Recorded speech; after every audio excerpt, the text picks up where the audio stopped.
I don't know why this is highlighted in purple, but it is. So, see, I'm going to try to change my font here.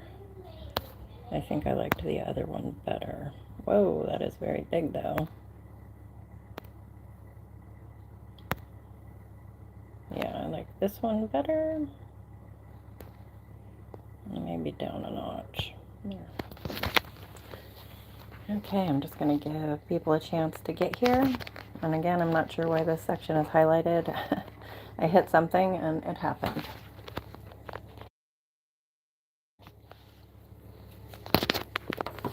I'll give it a few minutes for people to join, and if anybody needs prayer, please don't hesitate to ask. For those watching this later, you can comment on any video or in my community on my Discord. Send me an email. All of the links are in my channel description. I'm always happy to pray for you. As soon as I receive the message, I will do so. You may hear my kids or a movie in the background.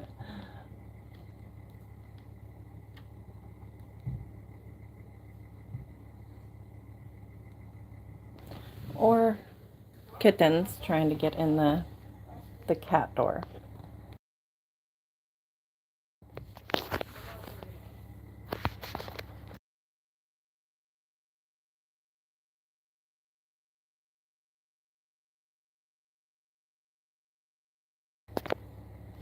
Let me pop over to the Discord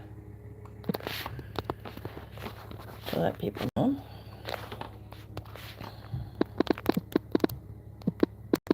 I know a lot of people like that reminder. Otherwise, I probably would not do it, because I always feel a little odd, like I'm being pushy or something, and I wouldn't want to come off that way at all.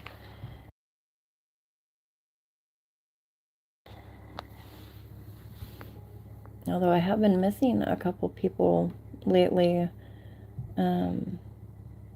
One who usually is always here, and I haven't seen or heard from him in a little while.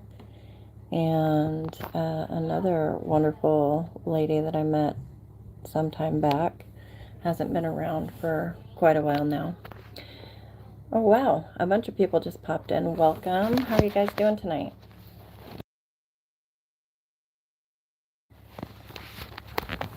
I will be starting in Leviticus 11 tonight.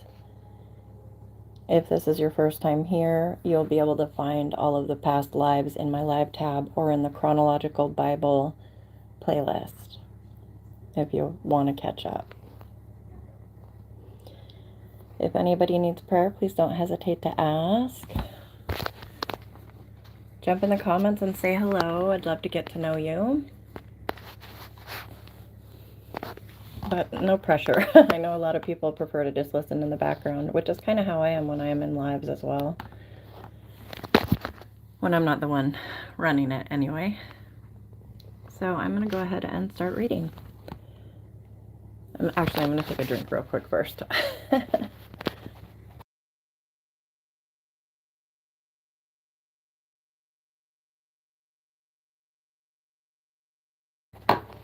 Oh, hello Arturo. Welcome. It's nice to meet you. I'm glad you're here. The Lord spoke again to Moses and to Aaron, saying to them, Speak to the sons of Israel, saying, These are the creatures which you may eat from all the animals that are on the earth. Whatever divides a hoof, thus making split hoofs, and chews the cud among the animals that you may eat. Nevertheless, you are not to eat of these among those which chew the cud, or among those which divide the hoof, the camel, for though it chews cud, it does not divide the hoof. Sorry. It is unclean to you. Likewise, the shapen, for though it chews cud, it does not divide the hoof. It is unclean to you. The rabbit also, for though it chews cud, it does not divide the hoof. It is unclean to you. And the pig, for though it divides the hoof, thus making a split hoof, it does not chew cud. It is unclean to you. You shall not eat of their flesh, nor touch their carcasses. They are unclean to you. These you may eat, whatever is in the water, all that have fins and scales, those in the water, in the seas, or in the rivers, you may eat. But whatever is in the seas and in the rivers that does not have fins and scales, among all the teeming life of the water, and among all the living creatures that are in the water, they are detestable things to you, and they shall be abhorrent to you. You may not eat of their flesh, and their carcasses you shall detest. Whatever in the water does not have fins and scales is abhorrent to you. These, moreover, you shall detest among the birds. They are abhorrent, not to be eaten: the eagle and the vulture and the buzzard, and the kite and the falcon in its kind, every raven in its kind, and the ostrich and the owl and the seagull and the hawk in its kind, and the little owl and the cormorant and the great owl, and the white owl and the pelican and the carrion vulture, and the stork, the heron in its kind, and the hoopoe and the bat. All the winged insects that walk on all fours are detestable to you. Yet these you may eat among all the winged insects which walk on all fours, those which have above their feet jointed legs, with which to jump on the earth. These of them you may eat: the locust in its kinds, and the devastating locust in its kinds, and the cricket in its kinds, and the grasshopper in its kinds. But all other winged insects which are four-footed are detestable to you. By these, moreover, you will be made unclean. Whoever touches their carcasses becomes unclean until evening, and whoever picks up any of the carcasses shall wash his clothes and be unclean until evening. Concerning all the animals which divide the hoof, but do not make a split hoof, or which do not chew cud, they are unclean to you. Whoever touches them becomes unclean. Also, whatever walks on its paws, among all the creatures that walk on all fours, are unclean to you. Whoever touches their carcasses becomes unclean until evening. And the one who picks up their carcasses shall wash his clothes and be unclean until evening. They are unclean to you. Now these are to you the unclean among the swarming things which swarm on the earth: the mole and the mouse and the great lizard in its kinds, and the gecko and the crocodile and the lizard, and the sand reptile and the chameleon. These are to you the unclean among all the swarming things. Whoever touches them when they are dead becomes unclean until evening. Also, anything on which one of them may fall when they are dead becomes unclean, including any wooden article, or clothing, or a skin, or a sack. Any article of which use is made, it shall be put in the water and be unclean until evening. Then it becomes clean. As for any earthenware vessel into which one of them may fall, whatever is in it becomes unclean, and you shall break the vessel. Any of the food which may be eaten, on which water comes, shall become unclean, and any liquid which may be drunk in every vessel shall become unclean. Everything, moreover, on which part of their carcass may fall becomes unclean. An oven or a stove shall be smashed. They are unclean and shall continue as unclean to you. Nevertheless, a spring or a cistern collecting water shall be clean, though the one who touches their carcass shall be unclean. If a part of their carcass falls on any seed for sowing which is to be sown, it is clean. Though if water is put on the seed, and a part of their carcass falls on it, it is unclean to you. Also, if one of the animals dies which you have for food, the one who touches its carcass becomes unclean until evening. He too who eats some of its carcass shall wash his clothes and be unclean until evening, and the one who picks up its carcass shall wash his clothes and be unclean until evening. Now every swarming thing that swarms on the earth is detestable, not to be eaten. Whatever crawls on its belly, and whatever walks on all fours, whatever has many feet, in respect to every swarming thing that swarms on the earth, you shall not... Oops. Hang on just a second, I hit something.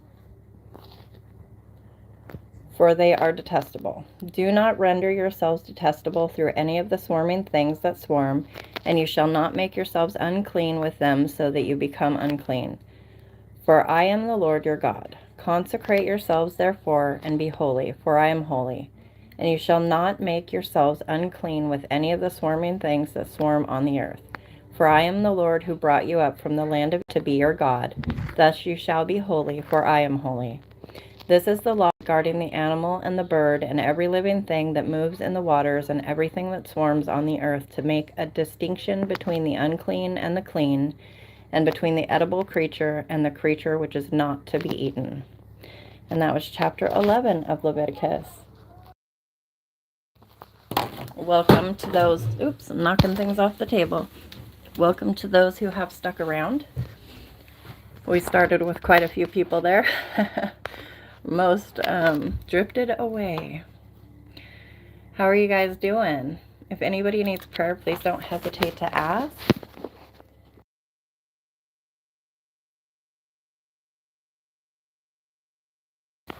Is anything standing out to you about what I've read tonight?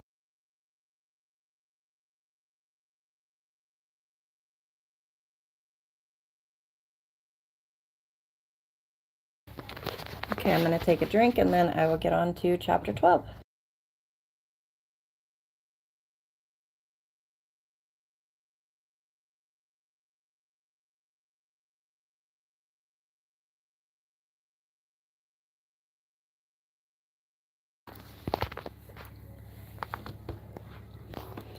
Then the Lord spoke to Moses, saying, Speak to the sons of Israel, saying, When a woman gives birth and bears a male child, then she shall be unclean for 7 days, as in the days of her menstruation she shall be unclean.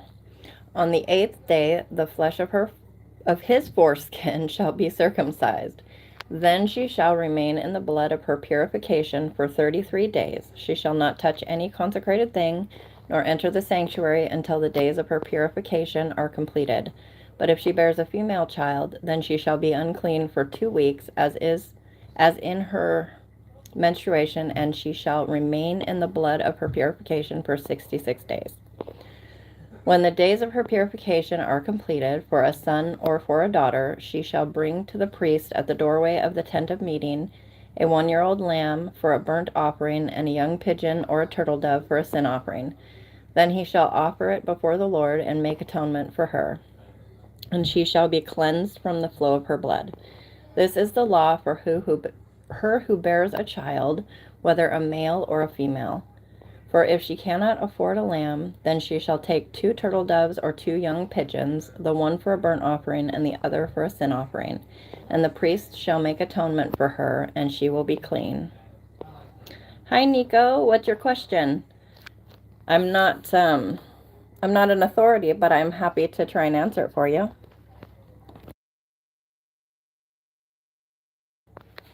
And that was chapter 12. That one was a lot shorter than 11, huh?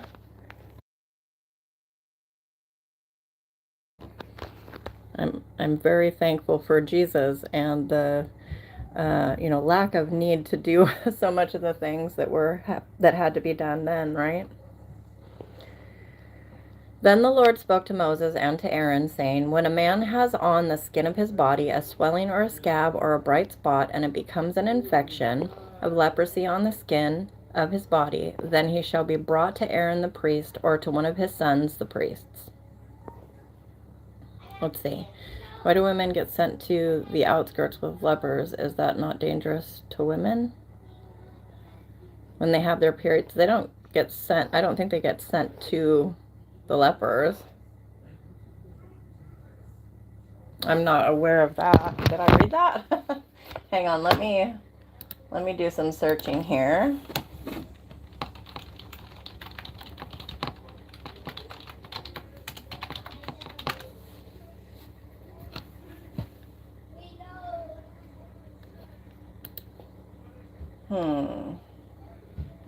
I mean, they were considered unclean, and that was right, but it's not the same as being a leper. But they weren't like sent to the outskirts with the lepers. They just couldn't touch anything that's consecrated or holy. And then they had to, they had their bleeding, and then they had to go and give their sin. And hold on, their sin, they had to give 2 offerings. Let me read back. I think it's their, a burnt offering and a sin offering. And then they were cleansed. And that's after having a baby. Now with their period, it's the same. And I know that in some communities, some Jewish people have to still go and dip in some sort of a pool to be cleansed after they finish their period each time. But I don't know a whole lot about, Jewish laws and what still goes on. But I'm not aware of women being sent to the outskirts or to be with lepers.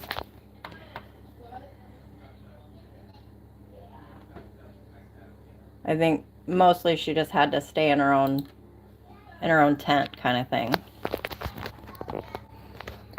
Okay. I'm going to start reading this part over because I lost my way here.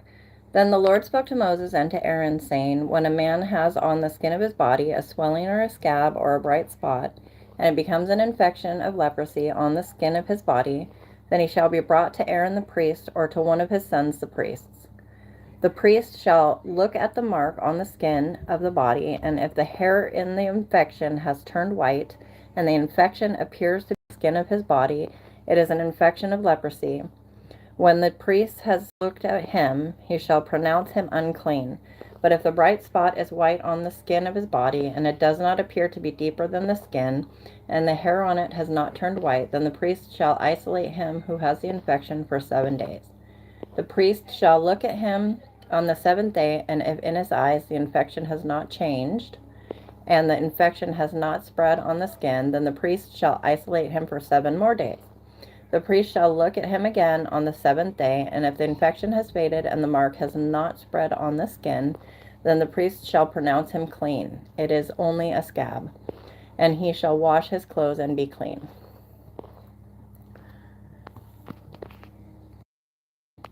But if the scab spreads farther on the skin after he has shown himself to the priest for his cleansing, he shall appear again to the priest. The priest shall look, and if the scab has spread on the skin, then the priest shall pronounce him unclean. It is leprosy. When the infection of leprosy is on a man, then he shall be brought to the priest. The priest shall then look, and if there is a white swelling in the skin, and it has turned the hair white, and there is quick raw flesh in the swelling, it is a chronic leprosy on the skin of his body, and the priest shall pronounce him unclean. He shall not isolate him, for he is unclean. If the leprosy breaks out farther on the skin, and the leprosy covers all the skin of him who has the infection from his head even to his feet, as far as the priest can see, then the priest shall look, and behold, if the leprosy has covered all his body, he shall pronounce clean him who has the infection. He shall pronounce clean him who has the infection. It has all turned white, and he is clean. But whenever raw flesh appears on him, he shall be unclean. Hi, Rye. I would be happy to pray for you. I've prayed for quite a few people coming through here with that same issue. Be it prescription pills, cigarettes, vapes, even prescription medication or illegal drugs. I know that can be a very, very difficult place to be in. And I will pray for you now. Father God, I lift Rye up to you. And I ask that you please help them to kick this horrible habit, Lord. Give them the strength and help them to know that in your name they can rebuke it and step away from it, and that no challenge presented to a man is unbeatable with you, Lord, because we know we can do all things through Christ. And I ask that you just help this person and give them peace and strength to get through it, Lord. In Jesus' name, amen. I'm not super eloquent, but I will keep you in my prayers. Thanks for being here, and I hope things get better for you. The priest shall look at the raw flesh, and he shall pronounce him unclean. The raw flesh is unclean, it is leprosy. Or if the raw flesh turns again and is changed to white, then he shall come to the priest, and the priest shall look at him, and behold, if the infection has turned to white, then the priest shall pronounce clean him who has the infection. He is clean. You're welcome. I'm so glad you're here. When the body has a boil on its skin and it is healed, and in the place of the boil there is a white swelling or a reddish white bright spot, then it shall be shown to the priest. And the priest shall look, and behold, if it appears to be lower than the skin, and the hair on it has turned white, then the priest shall pronounce him unclean. It is the infection of leprosy. It has broken out in the boil. But if the priest looks at it, and behold, there are no white hairs in it, and it is not lower than the skin, and is faded, then the priest shall isolate him for 7 days, and if it spreads farther on the skin, then the priest shall pronounce him unclean. It is an infection. But if the bright spot remains in its place and does not spread, it is only the scar of the boil, and the priest shall pronounce him clean. Or if the body sustains in its skin a burn by fire, and the raw flesh of the burn becomes a bright spot, reddish white or white, then the priest shall look at it. And if the hair in the bright spot has turned white, and it appears to be deeper than the skin, it is leprosy. It has broken out in the burn.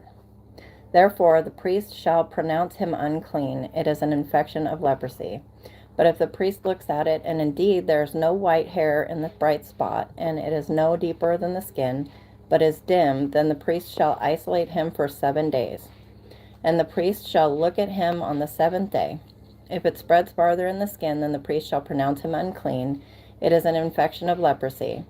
But if the bright spot remains in its place and has not spread in the skin, but is dim, it is the swelling from the burn, and the priest shall pronounce him clean, for it is only the scar of the burn. Now if a man or woman has an infection on the head or on the beard, then the priest shall look at the infection, and if it appears to be deeper than the skin, and there is thin yellowish hair in it, then the priest shall pronounce him unclean. It is a scale. It is leprosy of the head or of the beard. But if the priest looks at the infection of the scale, and indeed it appears to be no deeper than the skin, and there is no black hair in it, then the priest shall isolate the person with the scaly infection for 7 days. On the 7th day the priest shall look at the infection, and if the scale has not spread and no yellowish hair has grown in it, and the appearance of the scale is no deeper than the skin, then he shall shave himself, but he shall not shave the scale, and the priest shall isolate the person with the scale 7 more days. Then on the 7th day the priest shall look at the scale, and if the scale has not spread in the skin, and it appears to be no deeper than the skin, the priest shall pronounce him clean, and he shall wash his clothes and be clean.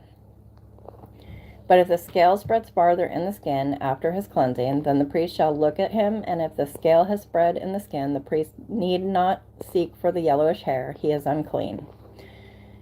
If in his sight the scale has remained, however, and black hair has grown in it, the scale has healed, he is clean, and the priest shall pronounce him clean.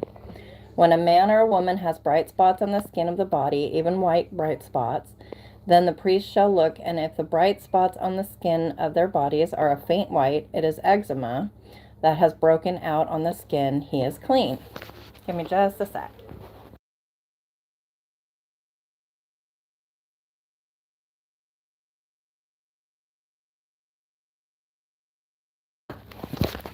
Now if a man loses the hair of his head, he is bald.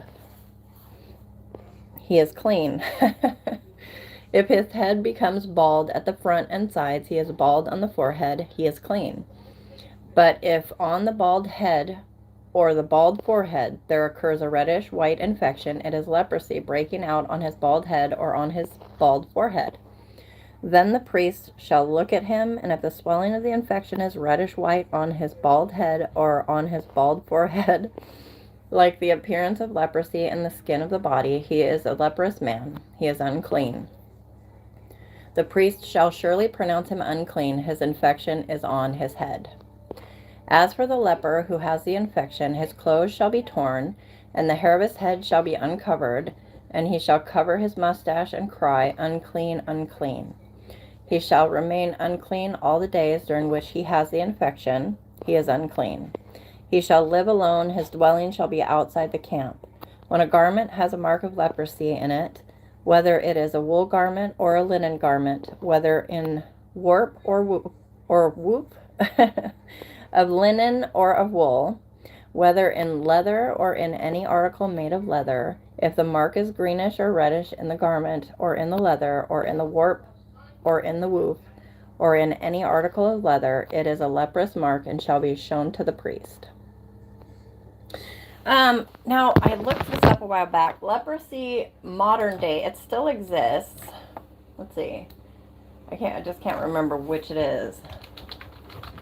And it's actually treatable now with, I believe leprosy is also called Hansen's disease, still exists today, caused by Mycobacterium leprae, and is curable with multi-drug therapy. So it's curable with like several antibiotics and stuff like that. Let me see if curable with multi-drug therapy, a combination of dapsone, rifampicin, and clofamine. I'm not familiar with those, but I think that they are antibiotics or antivirals or, something.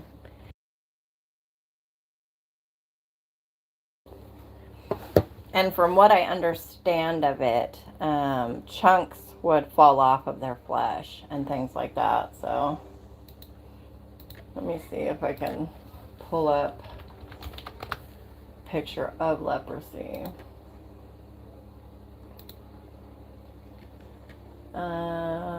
Yeah. Sometimes, oh wow, there's a lot of different pictures if you were to Google it. Sometimes it is like, it kind of looks like calloused feet on your skin. Sometimes there are limbs or fingers, things missing. And like your nose will fall off, or I should say it kind of like rot off. There's all sorts of different things it can cause, but it is a severe infection. And it's so sad because, like here in the United States and many countries, they have ways to treat it. But in some countries, there aren't ways to treat it, And that's just heartbreaking. I love the questions and interaction tonight. I always welcome discourse and getting to know each other and stuff like that. And like I said, I'm not really an authority, but I do enjoy looking into things. And I always do it through a biblical lens. And as I tell everybody, test everything against the word. So even if you've been watching me for a year and I've never said anything that would be wrong, if I were to say something, you should always just check what the Bible says about it. And I am open also to being corrected if what I ever say is not biblical. But you shouldn't just, blindly trust somebody on the internet. Go to what I call instruction manual, and that's the Holy Bible. Okay. Let me see. Get back to where I was. Then the priest shall look at the mark and shall quarantine the article with the mark for 7 days.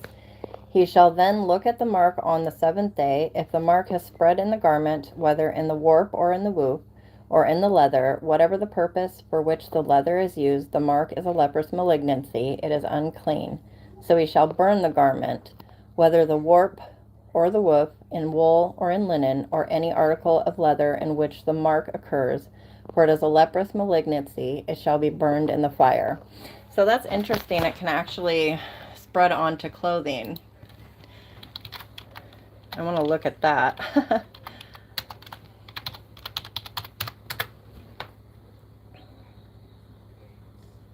Oh, of course, there's an actual, there's a brand name called Leprous. That's not what I'm looking for. I want to actually see, like, fabric with leprosy. I guess it's more likely that it's, like cowhide, because it was a living animal. Let me see. I'm not seeing anything for that. Oh no. I think I closed the tab on accident. Oh well. Okay. But if the priest shall look, and indeed the mark has not spread in the garment, either in the warp or in the woof or in the article of leather, then the priest shall order them to wash the thing in which the mark occurs, and he shall quarantine it for 7 more days. After the article with the mark has been washed, the priest shall again look, and if the mark has not changed its appearance, even though the mark has not spread, it is unclean. You shall burn it in the fire, whether an eating away has produced bareness on the top or on the front of it. Then the priest looks, and if the mark has faded after it has been washed, then he shall tear it out of the garment or out of the leather, whether from the warp or from the woof, and if it appears again in the garment, whether in the warp or in the woof or in any article of leather, it is an outbreak. The article with the mark shall be burned in the fire.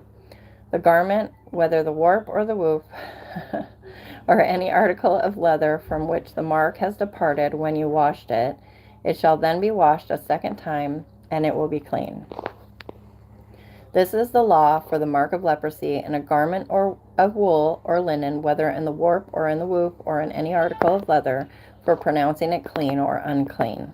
And that was chapter 13 of Leviticus. Goodness. Give me just a moment to take a drink and I will continue on.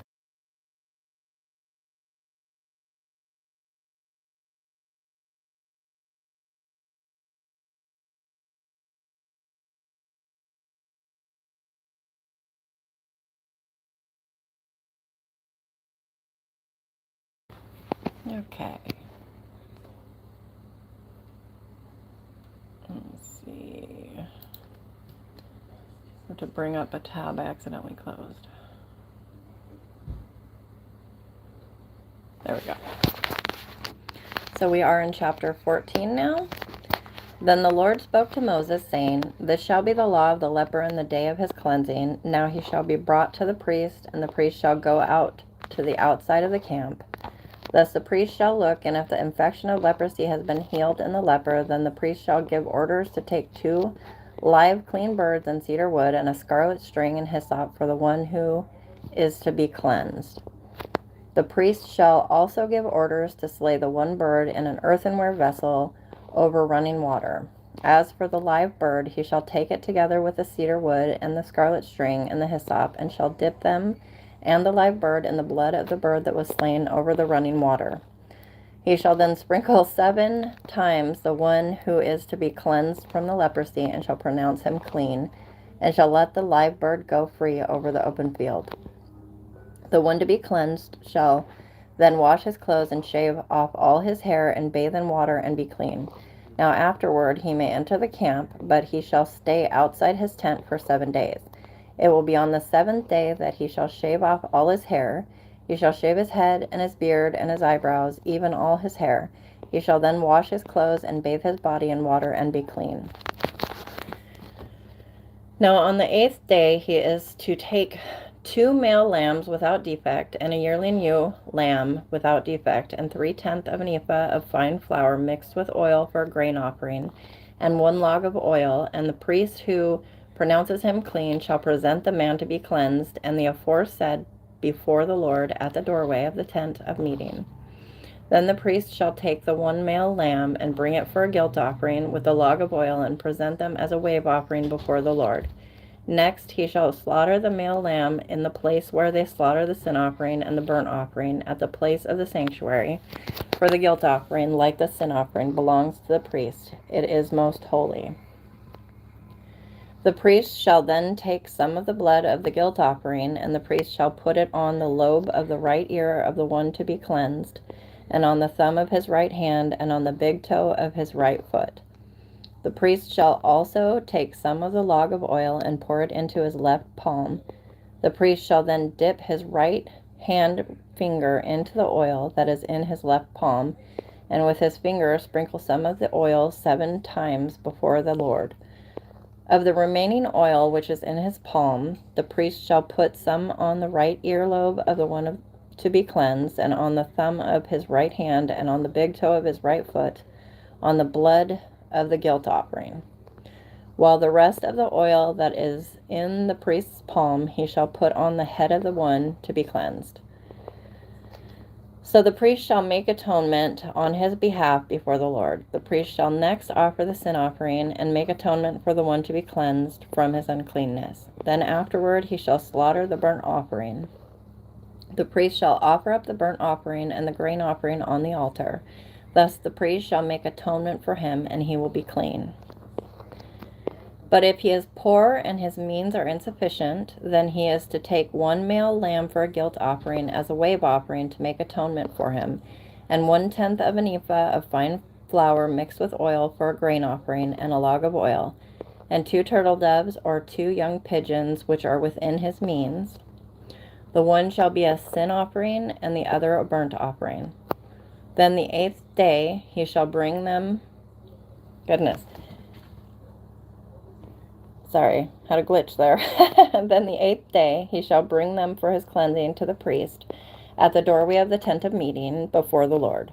The priest shall take the lamb of the guilt offering and the log of oil, and the priest shall offer them for a wave offering before the Lord. Next he shall slaughter the lamb of the guilt offering, and the priest is to take some of the blood of the guilt offering and put it on the lobe of the right ear of the one to be cleansed, and on the thumb of his right hand, and on the big toe of his right foot. The priest shall also pour some of the oil into his left palm, and with his right hand finger the priest shall sprinkle some of the oil. Goodness. I don't know if you could hear that, but my jaw just cracked. Some of the oil that is in his left palm 7 times before the Lord. The priest shall then put some of the oil that is in his palm on the lobe of the right ear of the one to be cleansed, and on the thumb of his right hand, and on the big toe of his right foot, on the place of the blood of the guilt offering. Moreover, the rest of the oil is in the priest's palm he shall put on the head of the one to be cleansed, to make atonement on his behalf before the Lord. He shall then offer one of the turtle doves or young pigeons which are within his means. He shall offer what he can afford, the one for a sin offering and the other for a burnt offering, together with the grain offering. So the priest shall make atonement before the Lord on behalf of the one to be cleansed. This is the law for him in whom there is an infection of leprosy, whose means are limited for his cleansing.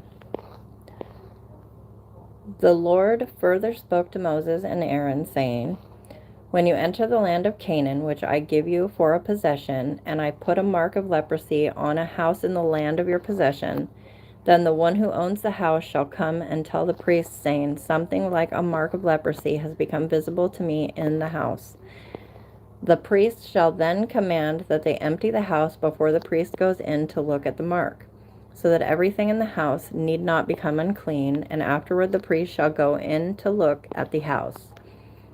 So he shall look at the mark, and if the mark on the walls of the house has greenish or reddish depressions and appears deeper than the surface, then the priest shall come out of the house to the doorway and quarantine the house for 7 days. The priest shall return on the 7th day and make an inspection. If the mark has indeed spread in the walls of the house, then the priest shall order them to tear out the stones with the mark in them and throw them away at an unclean place outside the city. He shall have the house scraped all around inside, and they shall dump the plaster that they scrape off at an unclean place outside the city. Then they shall take other stones and place those stones, and he shall take other plaster and replaster the house. If, however, the mark breaks out again in the house after he has torn out the stones and scraped the house, and after it has been replastered, then the priest shall come in and make an inspection. Wonder if that would have been mold. Yeah, it sounds like mold, doesn't it? If he sees that the mark has indeed spread in the house, it is a malignant mark in the house, it is unclean. He shall therefore tear down the house, its stones and its timbers, and all the... Oh, give me just a moment.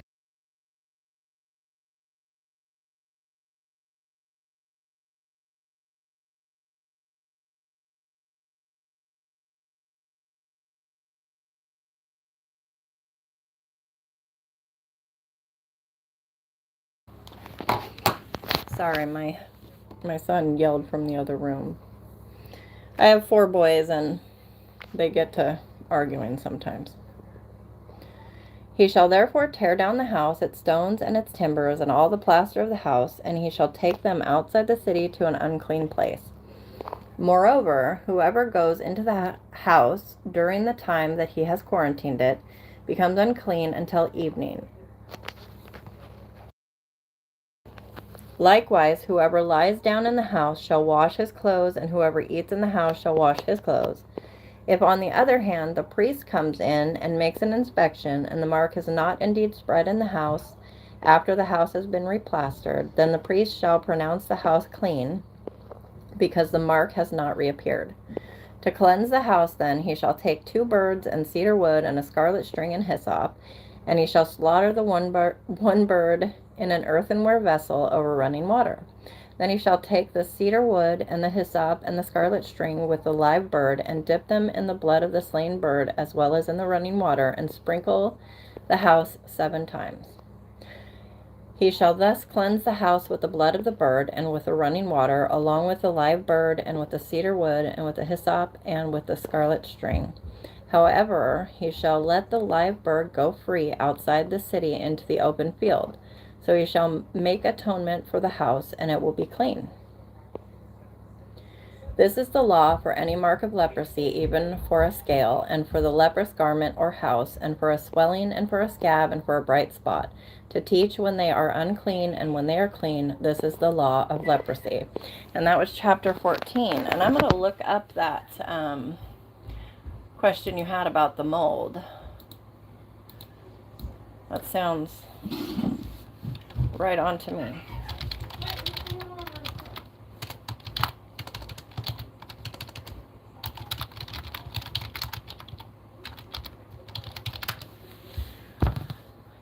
Okay. A serious spreading mold or mildew, greenish or reddish, that makes the house ceremonially unclean, requiring quarantine and inspection. And I want to just do some further look into this. Let me see. I wonder if Got Questions has anything about that. If you're not familiar with Got Questions, I find them to be a pretty good resource. Though, as with anything, test everything against the word.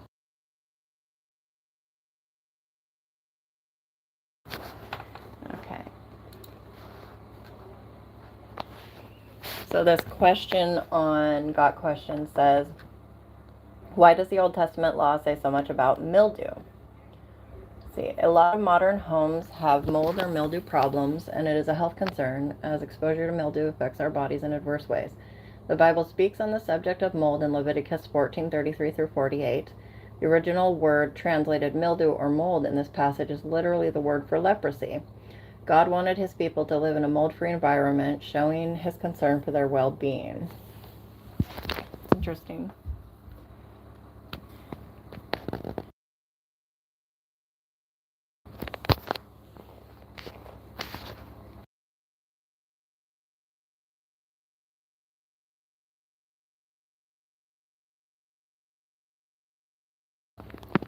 Okay, so chapter 15.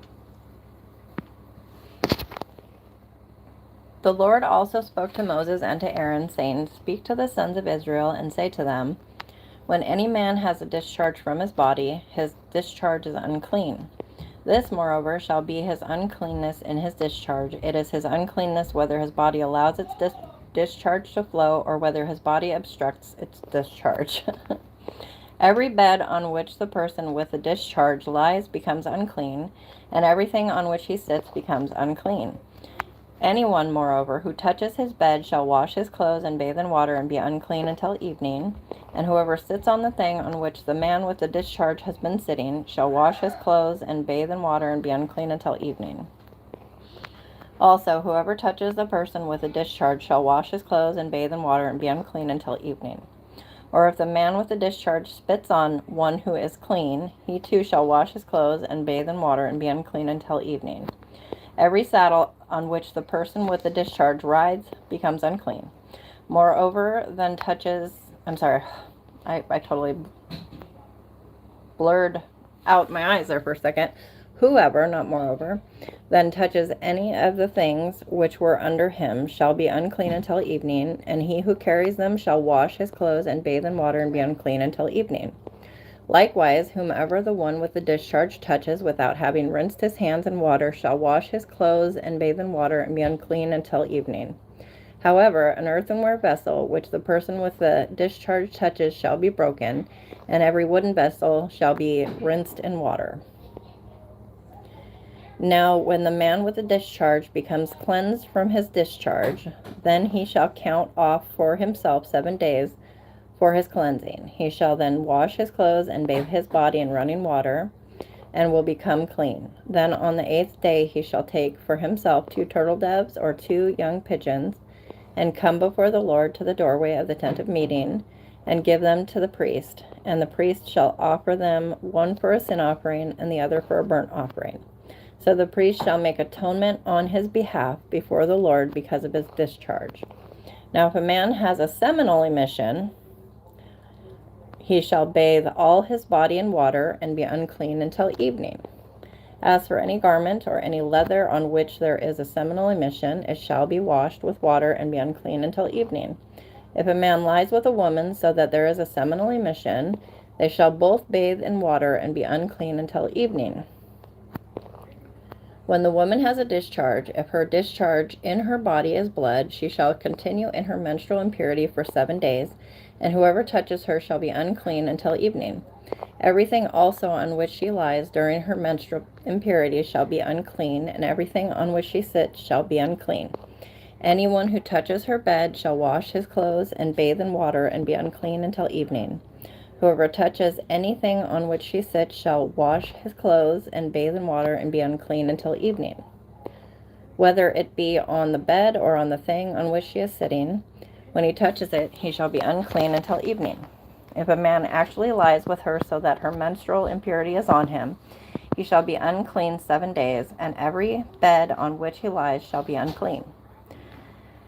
Now if a woman has a discharge of her blood many days, not at the period of her menstrual impurity, or if she has a discharge beyond that period, all the days of her impure discharge she shall continue as though in her menstrual impurity she is unclean. Any bed on which she lies, all the days of her discharge shall be to her like her bed at menstruation, and everything on which she sits shall be unclean, like her uncleanness at that time.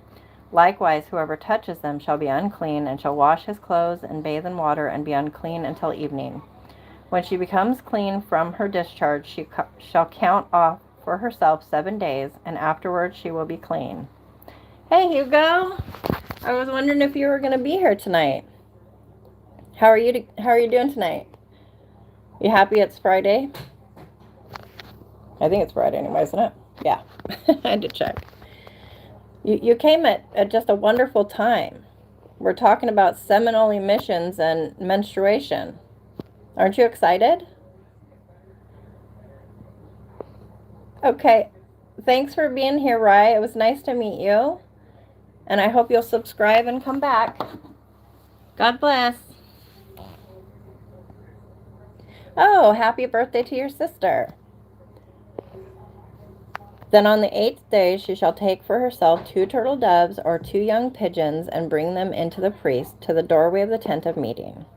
The priest shall offer the one for a sin offering and the other for a burnt offering. So the priest shall make atonement on her behalf before the Lord because of her impure discharge. Okay. Yeah, I think that's pretty popular around here. Most people just kind of put me on in the background and go do their own thing, because most people have things to do. Thus you shall keep the sons of Israel separated from their uncleanness, so that they will not die in their uncleanness by their defiling my tabernacle that is among them. This is the law for the one with a discharge, and for the man who has a seminal emission, so that he is unclean by it, and for the woman who is ill because of menstrual impurity, and for the one who has a discharge, whether a male or a female, or a man who lies with an unclean woman. And actually, you just caught the tail end of it.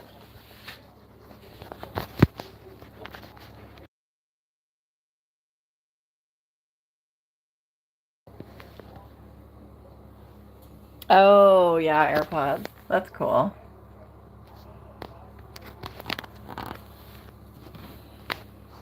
Well, yeah, but I just put that because I wasn't sure how long the chapters were and how much interest there is. So I kind of just put a starting idea of how long. But my throat is feeling okay, and I feel like we've gotten through this. Yeah, it's only been an hour, so I will be here for a while yet.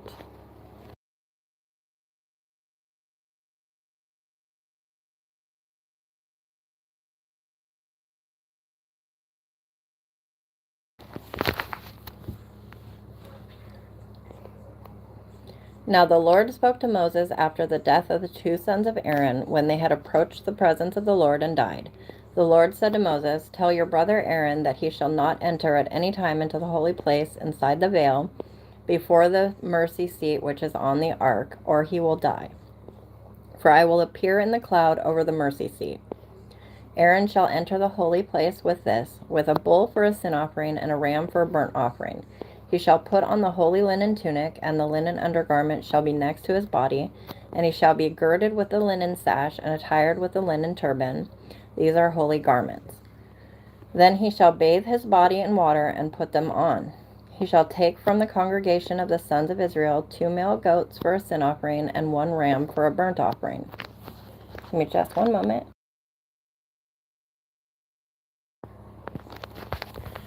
Then Aaron shall offer the bull for the sin offering, which is for himself, that he may make atonement for himself and for his household. He shall take the 2 goats and present them before the Lord at the doorway of the tent of meeting. Aaron shall cast lots for the 2 goats, 1 lot for the Lord and the other lot for the scapegoat. Then Aaron shall offer the goat on which the lot for the Lord fell, and make it a sin offering. But the goat on which the lot for the scapegoat fell shall be presented alive before the Lord to make atonement upon it, to send it into the wilderness as the scapegoat. Then Aaron shall offer the bull of the sin offering, which is for himself, and make atonement for himself and for his household. And he shall slaughter the bull of the sin offering, which is for himself. He shall take a firepan full of coals of fire from upon the altar before the Lord, and 2 handfuls of finely ground sweet incense, and bring it inside the veil. He shall put the incense on the fire before the Lord, that the cloud of incense may cover the mercy seat that is on the ark of the testimony. Otherwise he will die. Moreover, he shall take some of the blood of the bull and sprinkle it with his finger on the mercy seat on the east side. Also in front of the mercy seat he shall sprinkle some of the blood with his finger 7 times. Then he shall slaughter the goat of the sin offering, which is for the people, and bring its blood inside the veil, and do with its blood as he did with the blood of the bull, and sprinkle it on the mercy seat and in front of the mercy seat. He shall make atonement for the holy place because of the impurities of the sons of Israel, and because of their transgressions in regard to all their sins, and thus he shall do for the tent of meeting, which abides with them in the midst of their impurities. When he goes in to make atonement in the holy place, no one shall be in the tent of meeting until he comes out, that he may make atonement for himself and for his household and for all the assembly of Israel. Then he shall go out to the altar that is before the Lord and make atonement for it, and shall take some of the blood of the bull and of the blood of the goat, and put it on the horns of the altar on all sides. With his finger he shall sprinkle some of the blood on it 7 times, and cleanse it, and from the impurities of the sons of Israel consecrate it. Um, you know, I feel like these chapters, Old Testament chapters, sometimes they feel a little taxing to read, a little repetitive or redundant or whatever. And I like to remind myself that we don't have to do these things anymore. Jesus and his sacrifice also took care of that. We don't have to do all these things. And I just think it's amazing. So while sometimes it feels a little bit strange or crazy to be reading some of the things out loud, because we couldn't imagine doing that in this day and age, right? But it's such a good reminder to, just be so thankful and grateful and in awe for, you know, what we at the very least deserve to have to do. Praise God. Thank you, Jesus. Then he finishes atoning for the holy place and the tent of meeting and the altar. He shall offer the live goat. Then Aaron shall lay both of his hands on the head of the live goat and confess over it all the iniquities of the sons of Israel and all their transgressions in regard to all their sins. And he shall lay them on the head of the goat and send it away into the wilderness by the hand of a man who stands in readiness. The goat shall bear on itself all their iniquities to a solitary land, and he shall release the goat in the wilderness. Then Aaron shall come into the tent of meeting, and take off the linen garments which he put on when he went into the holy place, and shall leave them there. He shall bathe his body with water in a holy place, and put on his clothes, and come forth, and offer his burnt offering and the burnt offering of the people, and make atonement for himself and for the people. Then he shall offer up in smoke the fat of the sin offering on the altar. The one who released the goat as the scapegoat shall wash his clothes and bathe his body with water. Then afterward he shall come into the camp. Give me just a second. There's an alarm going off.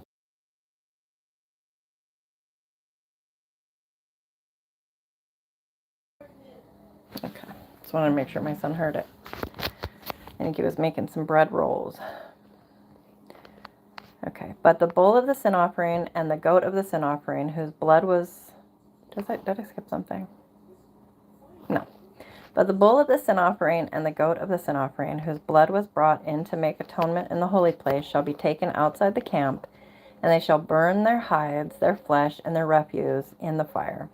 Then the one who burns them shall wash his clothes and bathe his body with water. Then afterward he shall come into the camp.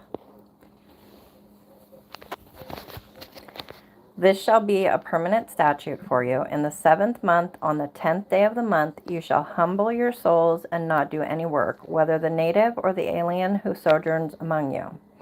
For it is on this day that atonement shall be made for you to cleanse you. You will be clean from all your sins before the Lord. It is to be a Sabbath of solemn rest for you, that you may humble your souls. It is a permanent statute. So the priest who is anointed and ordained to serve as priest in his father's place shall make atonement. He shall thus put on the linen garments, the holy garments, and make atonement for the holy sanctuary, and he shall make atonement for the tent of meeting and for the altar.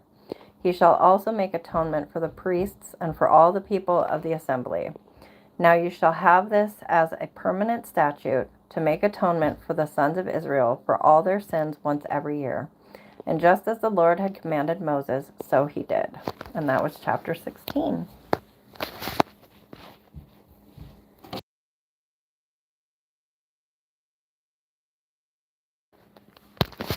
Let me see. 1 second. I'm going to look something up.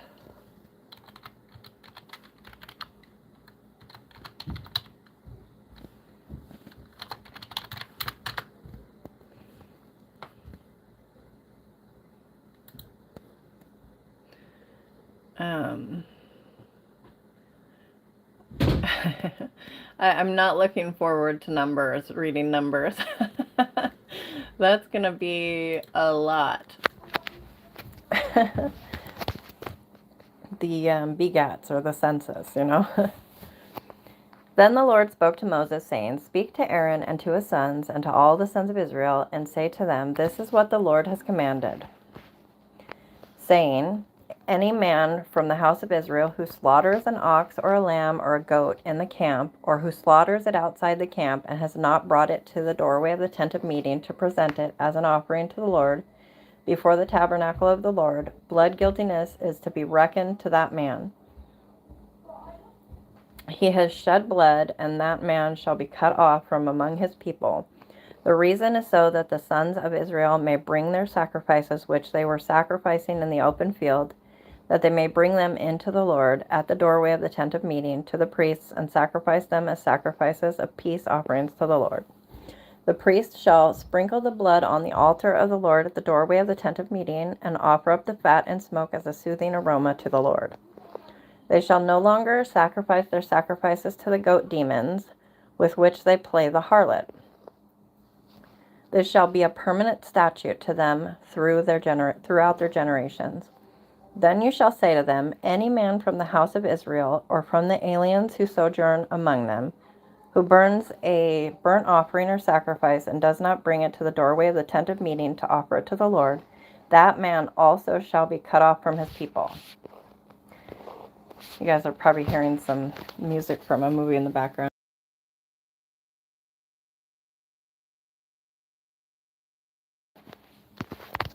And any man from the house of Israel, or from the aliens who sojourn among them, who eats any blood, I will set my face against that person who eats blood, and will cut him off from among his people. For the life of the flesh is in the blood, and I have given it to you on the altar to make atonement for your souls, for it is the blood by reason of the life that makes atonement. Therefore I said to the sons of Israel, no person among you may eat blood, nor may any alien who sojourns among you eat blood. So when any man from the sons of Israel, or from the aliens who sojourn among them, is hunting, catches a beast or a bird which may be eaten, he shall pour out its blood and cover it with earth. For as for the life of all flesh, its blood is identified with its life. Therefore I said to the sons of Israel, you are not to eat the blood of any flesh, for the life of all flesh is its blood. Whoever eats it shall be cut off. When any person eats an animal which dies or is torn by beasts, whether he is a native or an alien, he shall wash his clothes and bathe in water and remain unclean until evening. Then he will become clean. But if he does not wash them or bathe his body, then he shall bear his guilt. And that was chapter 17. Welcome to those just coming in. I'm glad you're here. If you need prayer, please don't hesitate to ask. Also, jump in the comments and say hi if you're up for it. I'd like to fellowship around here. If you have any questions, I would love to try and answer or explore them with you.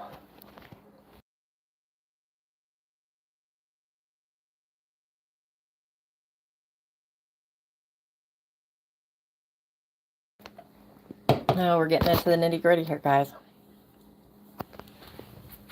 Laws on immoral relations. You know where this is going. I know you know where this is going. And I know you know where this is going. Then the Lord spoke to Moses, saying, speak to the sons of Israel and say to them, I am the Lord your God. You shall not do what is done in the land of Egypt where you lived, nor are you to do what is done in the land of Canaan where I am bringing you. You shall not walk in their statutes. You are to perform my judgments and keep my statutes, to live in accord with them. I am the Lord your God. So you shall keep my statutes and my judgments, by which a man may live if he does them. I am the Lord. None of you shall approach any blood relative of his to uncover nakedness. I am the Lord. You shall not uncover the nakedness of your father, that is the nakedness of your mother. She is your mother. You are not to uncover her nakedness. You shall not uncover the nakedness of your father's wife. It is your father's nakedness. The nakedness of your sister, either your father's daughter or your mother's daughter, whether born at home or born outside, their nakedness you shall not uncover. The nakedness of your son's daughter or your daughter's daughter, their nakedness you shall not uncover, for their nakedness is yours. The nakedness of your father's wife's daughter, born, sorry, that made me think of that joke on the internet that was like, I'm my own grandpa or something like that. The nakedness of your father's wife's daughter born to your father, she is your sister. You shall not uncover her nakedness. You shall not uncover the nakedness of your father's sister. She is your father's blood relative. You shall not uncover the nakedness of your mother's sister, for she is your mother's blood relative. You shall not uncover the nakedness of your father's brother. You shall not approach his wife. She is your aunt. You shall not uncover the nakedness of your daughter-in-law. She is your son's wife. You shall not uncover her nakedness. You shall not uncover the nakedness of your brother's wife. It is your brother's nakedness. You shall not uncover the nakedness of a woman and of her daughter, nor shall you take her son's daughter or her daughter's daughter to uncover her nakedness. They are blood relatives. It is lewdness. You shall not marry a woman in addition to her sister as a rival while she is alive to uncover her nakedness. Also, you shall not approach a woman to uncover her nakedness during her menstrual impurity. You shall not have intercourse with your neighbor's wife to be defiled with her. You shall not give any of your offspring to offer them to Molech, nor shall you profane the name of your God. I am the Lord. You shall not lie with a male as one lies with a female. It is an abomination. Also, you shall not have intercourse with any animal to be defiled with it, nor shall any woman stand before an animal to mate with it. It is a perversion. Do not defile yourselves by any of these things, for by all these the nations which I am casting out before you have become defiled. For the land has become defiled, therefore I have brought its punishment upon it, so the land has spewed out its inhabitants. But as for you, you are to keep my statutes and my judgments, and shall not do any of these abominations, neither the native nor the alien who sojourns with you, among you. For the men of the land who have been before you have done all these abominations, and the land has become defiled, so that the land will not spew you out, should you defile it, as it has spewed out the nation which has been before you. Sorry, my mouth is like blah. For whoever does any of these abominations, those persons who do so shall be cut off from among their people. Thus you are to keep my charge, that you do not practice any of the abominable customs which have been practiced before you, so as not to defile yourselves with them. I am the Lord your God. And that was chapter 18.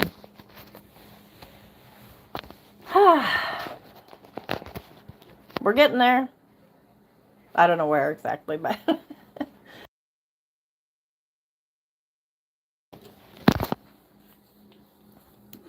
what is your favorite book in the Bible, Hugo?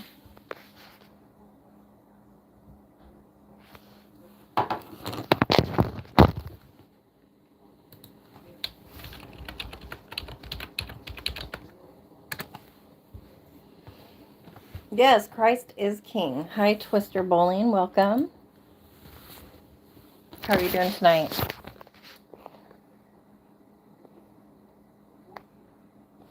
And I'm going to take a drink before I start chapter 19.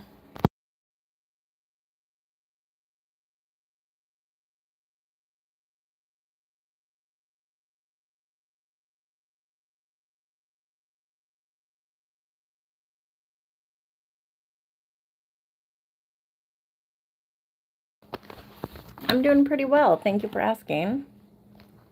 Psalms and Proverbs are good. I've actually had some people asking me to do a morning live.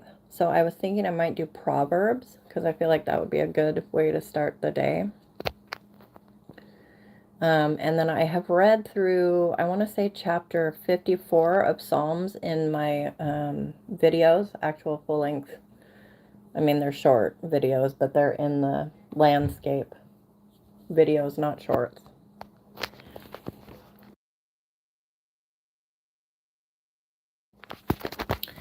Okay.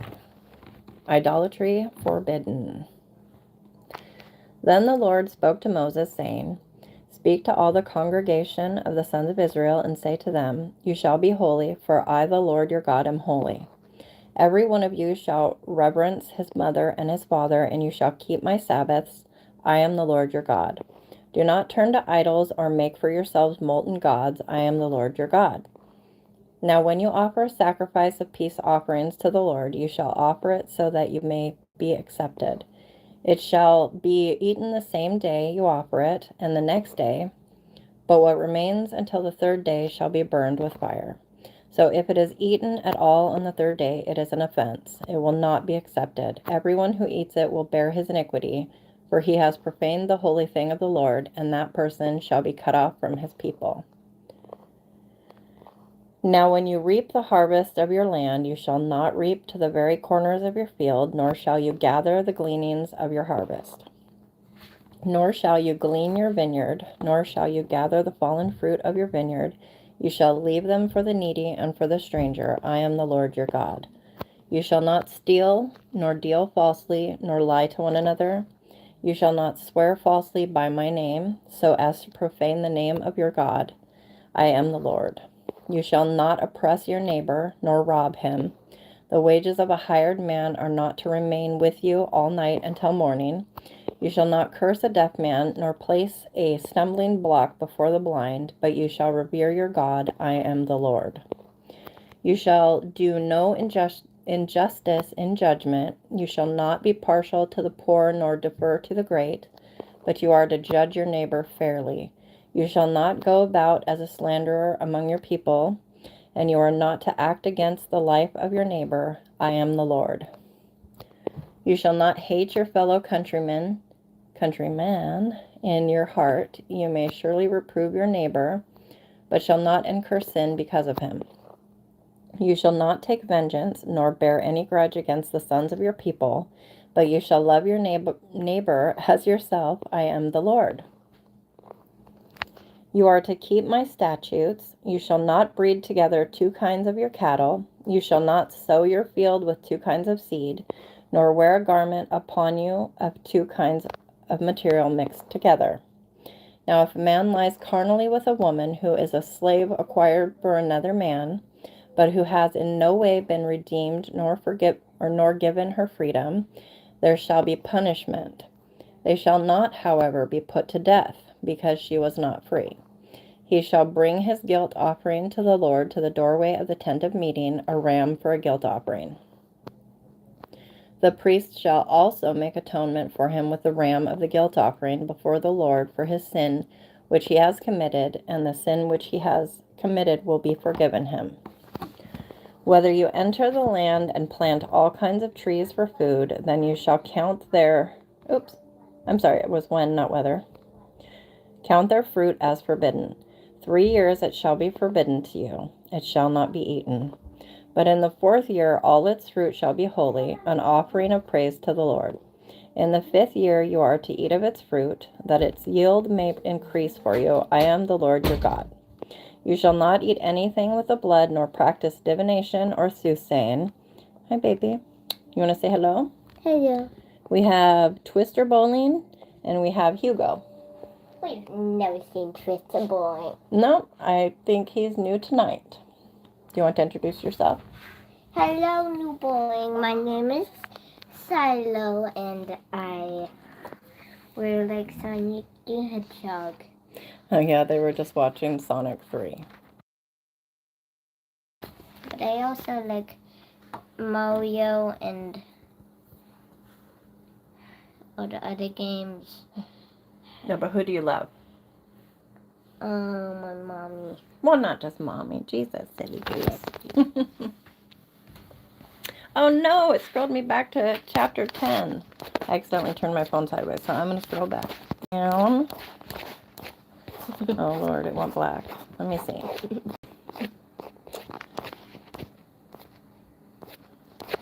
Let's see.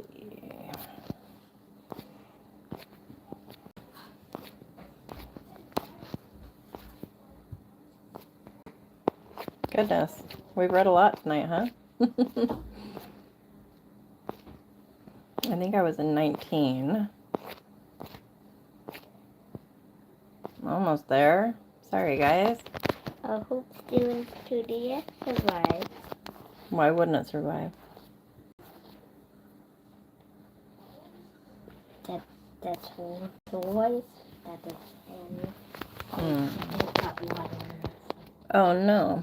Okay, so I'm going to start reading again, okay? So you have to be real quiet.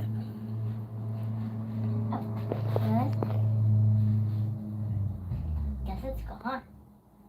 Oh, no worries. I know you said you were doing stuff. No big deal. You shall not steal, nor deal falsely, nor lie to one another. You shall not swear falsely by my name, so as to profane the name of your God. I am the Lord.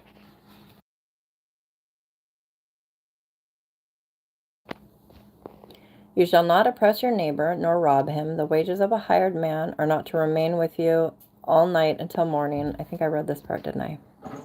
Yeah. I'm going to go down. I want to learn how to juggle. Do it like this. Oh, yeah. Here we go. We're getting there. We read that.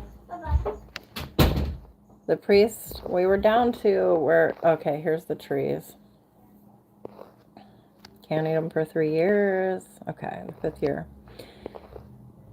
And you can't eat the blood. Okay, we are at divination and soothsaying, I believe. You shall not round off the side growth of your heads, nor harm the edges of your beard. You shall not make any cuts in your body for the dead, nor make any tattoo marks on yourselves. I am the Lord. Do not profane your daughter by making her a harlot. Say that the land will not fall to harlotry, and the land become full of lewdness. You shall keep my Sabbaths and revere my sanctuary. I am the Lord. Do not turn to mediums or spiritists. Do not seek them out to be defiled by them. I am the Lord your God. You shall rise up before the gray-headed and honor the aged, and you shall revere your God. I am the Lord. When a stranger resides with you in your land, you shall not do him wrong. The stranger who resides with you shall be to you as the native among you, and you shall love him as yourself, for you were aliens in the land of Egypt. I am the Lord your God. You shall do no wrong in judgment, in measurement of weight or capacity.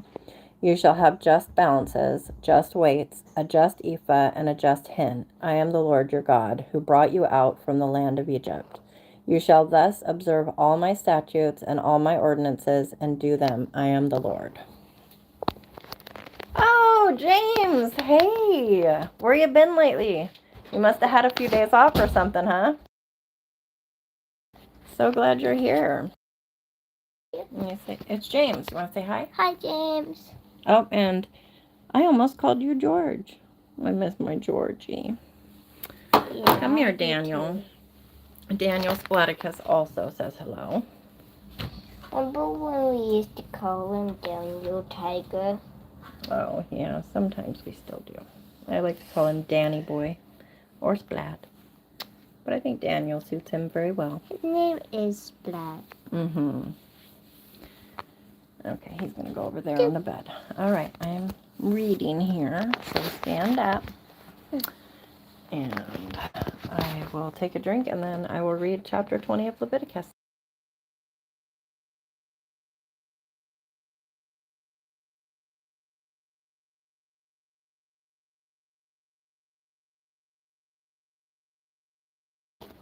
Yep, Daniel Tiger's neighborhood. His name was Splat because his mama panicked while she was having him. And she started having her babies while I was asleep under my blanket with me. So I woke up to a baby kitten crying at me, and my legs were all bloody and wet. That was an interesting experience. We made her a safe place to have her babies, but she decided the safest place to have her kittens was in mama's blanket. So, and then I think he was like the 3rd kitten born, and she panicked. It must have been painful or something, and she jumped from the bed to the chair in my room, and he splatted right out of her onto the floor in the middle of her jump. So he was called Splat for a long time until my eldest son said he looked like a Daniel, and that has stuck. So he is Daniel Splaticus.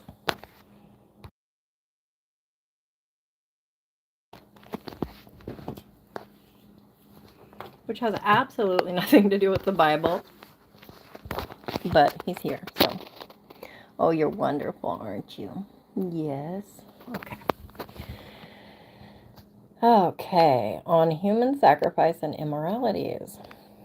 Then the Lord spoke to Moses, saying, You shall also say to the sons of Israel, Any man from the sons of Israel or from the aliens sojourning in Israel who gives any of his offspring to Moloch shall surely be put to death. The people of the land shall stone him with stones.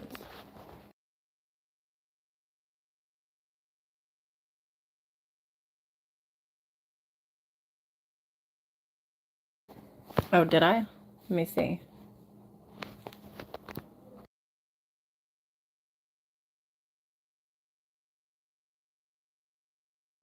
No, I didn't. I said, oh, yes, very, very busy. Sorry, I can listen for a while. I didn't see that. Sometimes, though, comments will come out of order and then fill in later, so either I'm blind or that happened again. Well, I hope all is well with you. I'm glad you're here. And this part always makes me think of abortion, sacrificing children, basically, to the god of convenience. Let me see.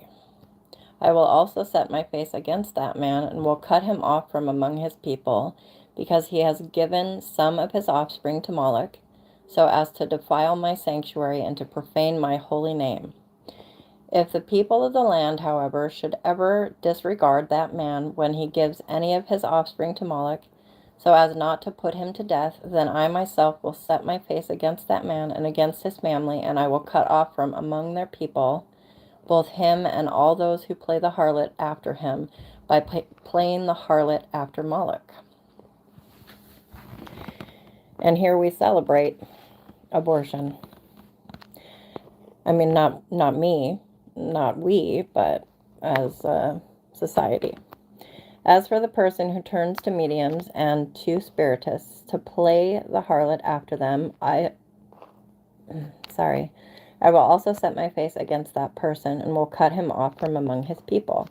You shall consecrate yourselves, therefore, and be holy, for I am the Lord your God. You shall keep my statutes and practice them. I am the Lord who sanctifies them. If there is anyone who curses his father or his mother, he shall surely be put to death. He has cursed his father or his mother. His blood guiltiness is upon him. If there is a man who commits adultery with another man's wife, one who commits adultery with his friend's wife, the adulterer and the adulteress shall surely be put to death. If there is a man who lies with his father's wife, he has uncovered his father's nakedness. Both of them shall surely be put to death. Their blood guiltiness is upon them. If there is a man who lies with his daughter-in-law, both of them shall surely be put to death. They have committed incest. Their blood guiltiness is upon them. If there is a man who lies with a male, as those who lie with a woman, both of them have committed a detestable act. They shall surely be put to death. Their blood guiltiness is upon them. If there is a man who marries a woman and her mother, it is immorality. Both he and they shall be burned with fire, so there will be no immorality in your midst. If there is a man who lies with an animal, he shall surely be put to death. You shall also kill the animal. If there is a woman who approaches any animal to mate with it, you shall kill the woman and the animal. They shall surely be put to death. Their blood guiltiness is upon them.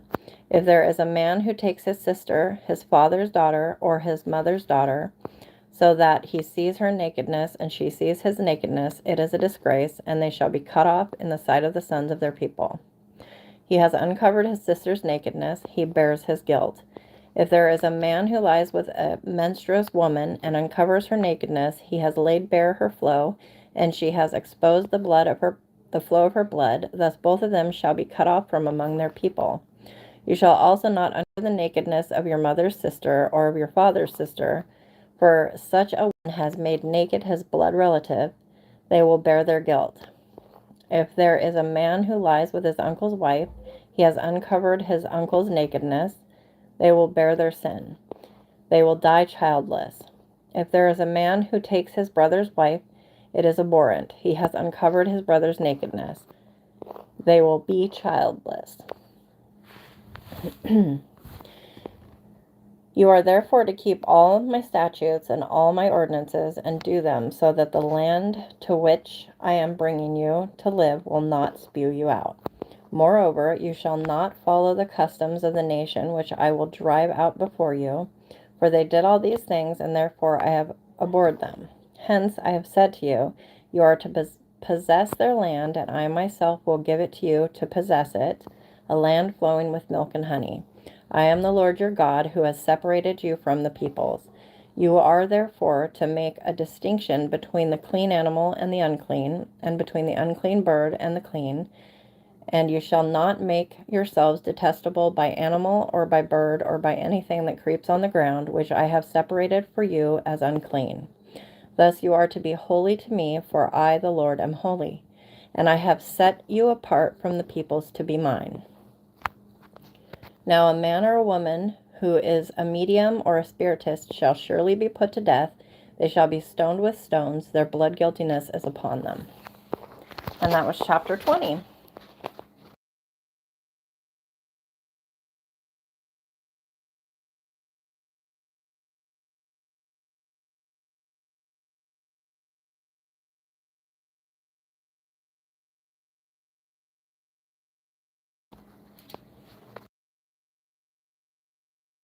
Okay.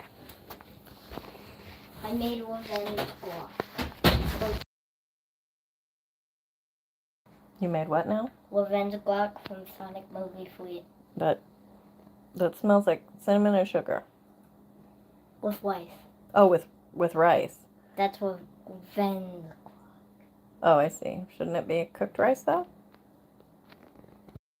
That's why Or I is that wanted- the revenge part? Okay. Then the Lord said to Moses, speak to the priests, the sons of Aaron, and say to them, no one shall defile himself for a dead person among his people, except for his relatives who are nearest to him, his mother and his father and his son and his daughter and his brother. Also for his virgin sister who is near to him, because she has had no husband. For her he may defile himself. And that's to bury them. Right? I feel like I read that. Yeah. For a dead person. He shall not defile himself as a relative by marriage among his people, and so profane himself. They shall not make any baldness on their heads, nor shave off the edges of their beards, nor make any cuts in their flesh. They shall be holy to their God, and not profane the name of their God, for they present offerings by fire to the Lord, the food of their God, so they shall be holy.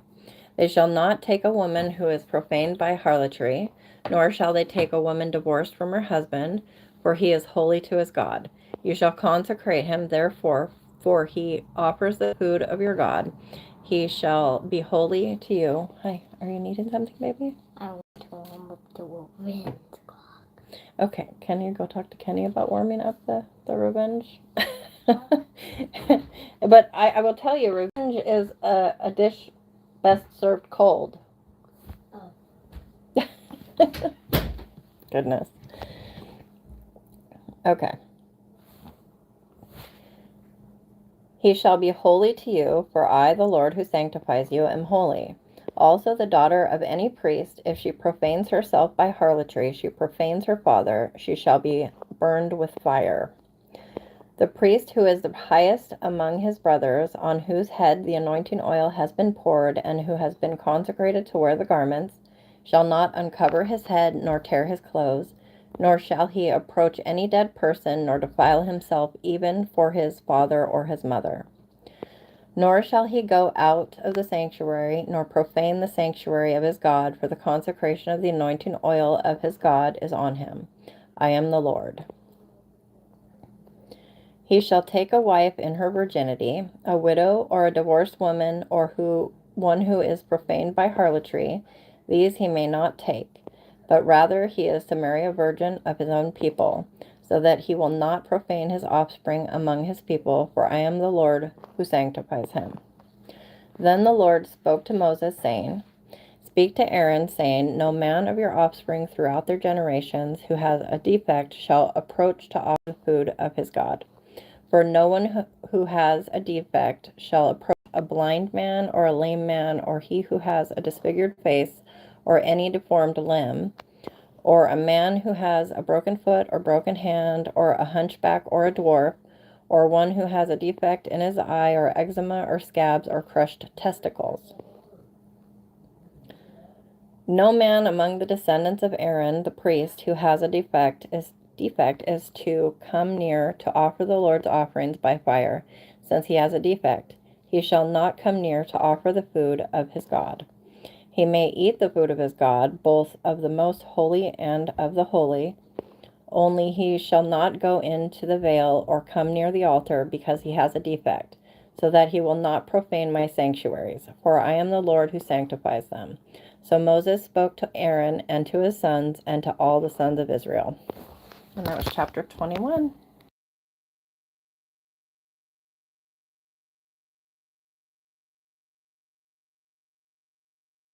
Welcome to those just coming in. If anybody needs prayer, please don't hesitate to ask. I will get started on chapter 22 and here in just a moment.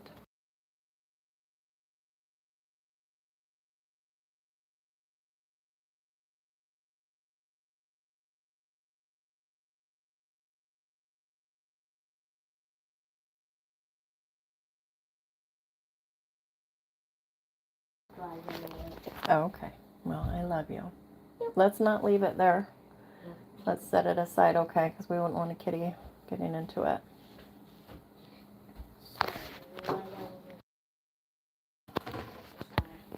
Okay. Then the Lord spoke to Moses, saying, Tell Aaron and his sons to be careful with the holy gifts of the sons of Israel, which they dedicate to me, so as not to profane my holy name. I am the Lord. Say to them, if any man among all your descendants throughout your generations approaches the holy gifts which the sons of Israel dedicate to the Lord, while he has an uncleanness, that person shall be cut off from before me. I am the Lord.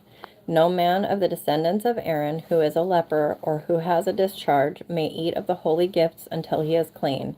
And if one touches anything made unclean by a corpse, or if a man has a seminal emission, or if a man touches any teeming things by which he is made unclean, or any man by whom he is made unclean, whatever his uncleanness, a person who touches any such shall be unclean until evening, and shall not eat of the holy gifts unless he has bathed his body in water.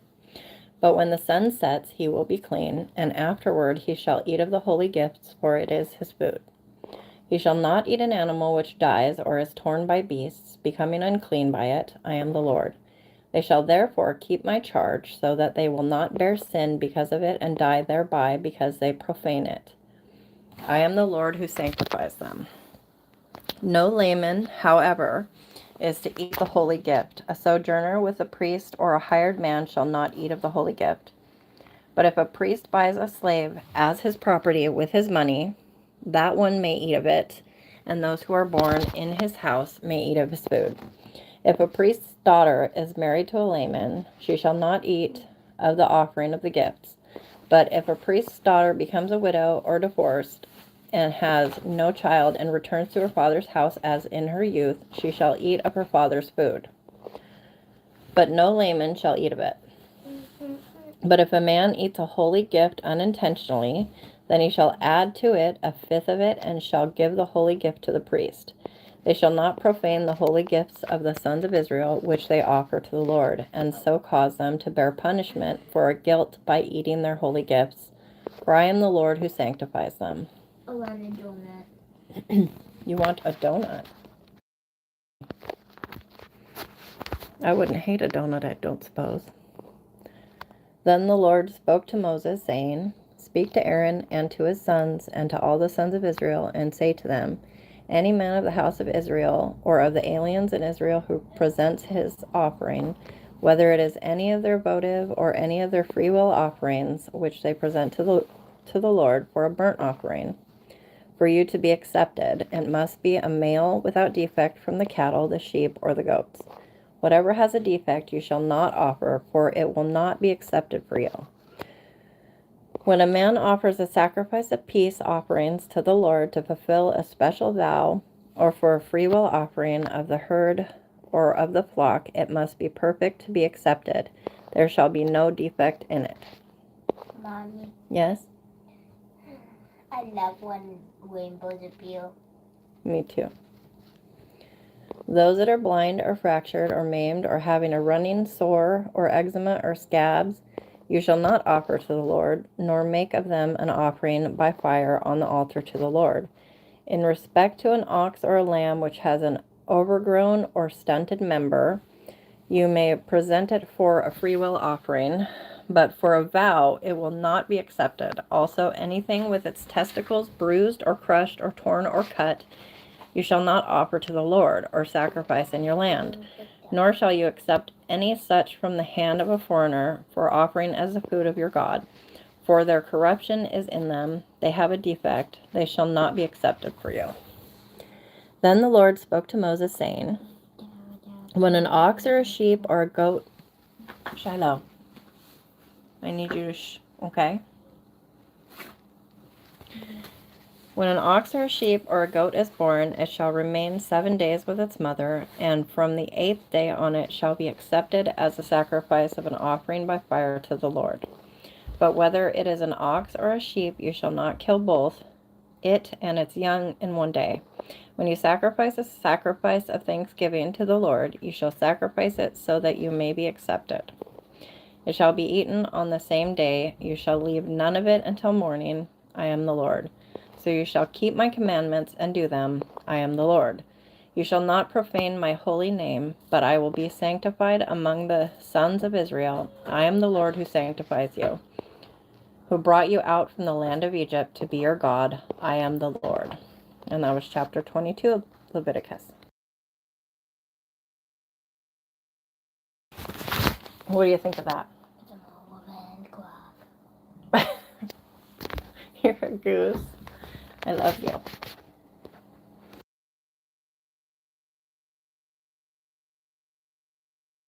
Can we go? I have a friend's class now. I'm going to read a couple more chapters, okay? Okay. I'll just wait for my revenge plot to be wound up later. Vengeance is mine, saith the Lord, you know. The Lord spoke again to Moses, saying, speak to the sons of Israel and say to them, the Lord's appointed times, which you shall proclaim as holy convocations, my appointed times are these. For 6 days work may be done, but on the 7th day there is a Sabbath of complete rest, a holy convocation. You shall not do any work. It is a Sabbath to the Lord in all your dwellings. These are the appointed times of the Lord, holy convocations, which you shall proclaim at the times appointed for them. In the 1st month, on the 14th day of the month, at twilight, is the Lord's Passover. And on the 15th day of the same month, there is a feast of unleavened bread to the Lord. For 7 days you shall eat unleavened bread. On the 1st day you shall have a holy convocation. You shall not do any laborious work, but for 7 days you shall present an offering by fire to the Lord. On the 7th day is a holy convocation. You shall not do any laborious work.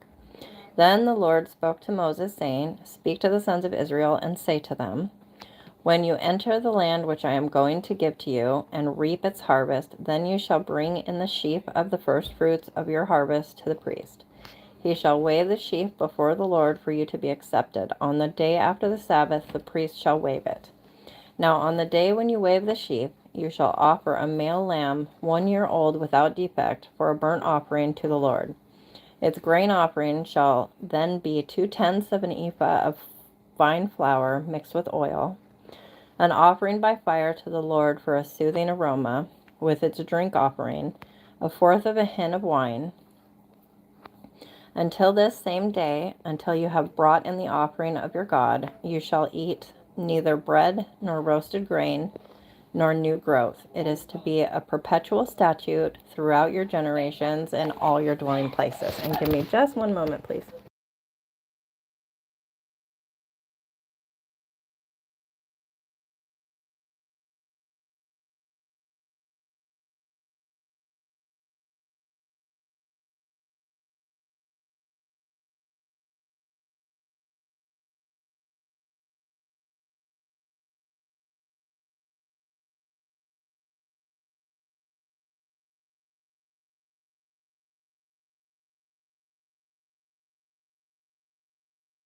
Sorry, guys. Be just a moment.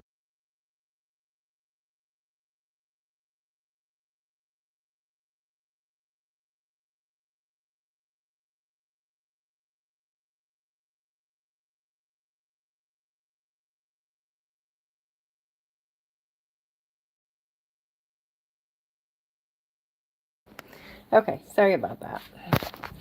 You shall also count for yourselves from the day after the Sabbath. Wait, I think I was up here. It is to be a perpetual statute throughout your generations in all your dwelling places. You shall also count for yourselves from the day after the Sabbath, from the day when you brought in the sheaf of the wave offering. There shall be 7 complete Sabbaths. You shall count 50 days to the day after the 7th Sabbath. Then you shall present a new grain offering to the Lord. You shall bring in from your dwelling places 2 loaves of bread for a wave offering, made of 2/10 of an ephah. They shall be of fine flour baked with leaven as first fruits to the Lord.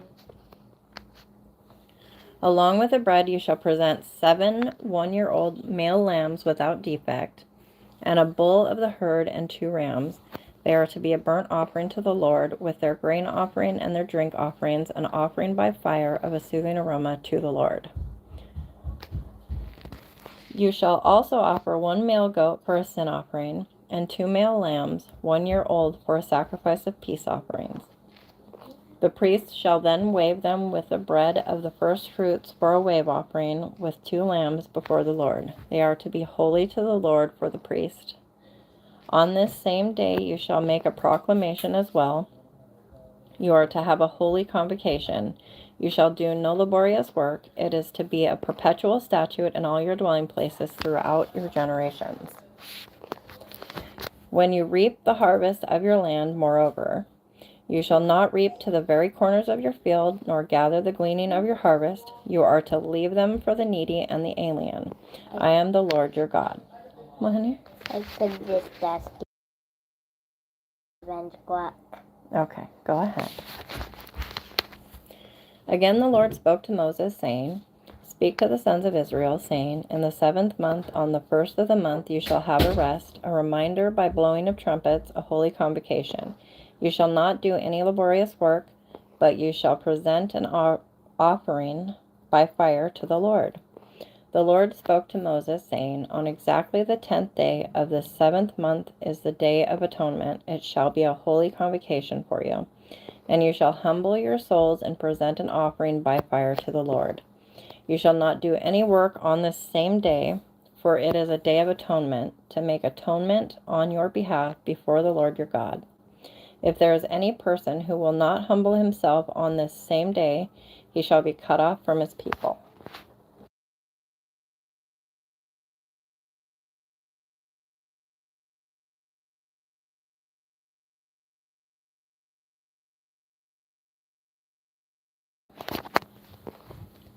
As for any person who does any work on this same day, that person I will destroy from among his people. You shall do no work at all. It is to be a perpetual statute throughout your generations and all your dwelling places. It is to be a Sabbath of complete rest to you, and you shall humble your souls on the 9th of the month at evening. From evening until evening you shall keep your Sabbath. Again the Lord spoke to Moses, saying, Speak to the sons of Israel, saying, On the 15th of this 7th month is the feast of booths for 7 days to the Lord. On the first day is a holy convocation. Oh, I see. It's still hot right now. Oh, yeah. Hold on. Quiet for just a few more minutes, okay? Okay. You shall do no laborious work of any kind. For 7 days you shall present an offering by fire to the Lord. On the 8th day you shall have a holy convocation and present an offering by fire to the Lord. It is an assembly. You shall do no laborious work. These are the appointed times of the Lord, which you shall proclaim as holy convocations to present offerings by fire to the Lord, burnt offerings and grain offerings, sacrifices and drink offerings, each day's matter on its own day. Besides those of the Sabbaths of the Lord, and besides your gifts, and besides all your votive and freewill offerings which you give to the Lord. On exactly the 15th day of the 7th month, can you ask Stephen to take it down a notch for me? When you have gathered in the crops of the land, you shall celebrate the feast of the Lord for 7 days, with a rest on the first day and a rest on the 8th day. Now on the first day you shall take for yourselves the foliage of beautiful trees, palm branches and boughs, of leafy greens and willows of the brook, and you shall rejoice before the Lord your God for 7 days. You shall thus celebrate it as a feast to the Lord for 7 days in the year. It shall be a perpetual statute throughout your generations. You shall celebrate it in the 7th month. You shall live in booths for 7 days. All the native born in Israel shall live in booths, so that your generations may know that I had the sons of Israel live in booths when I brought them out from the land of Egypt.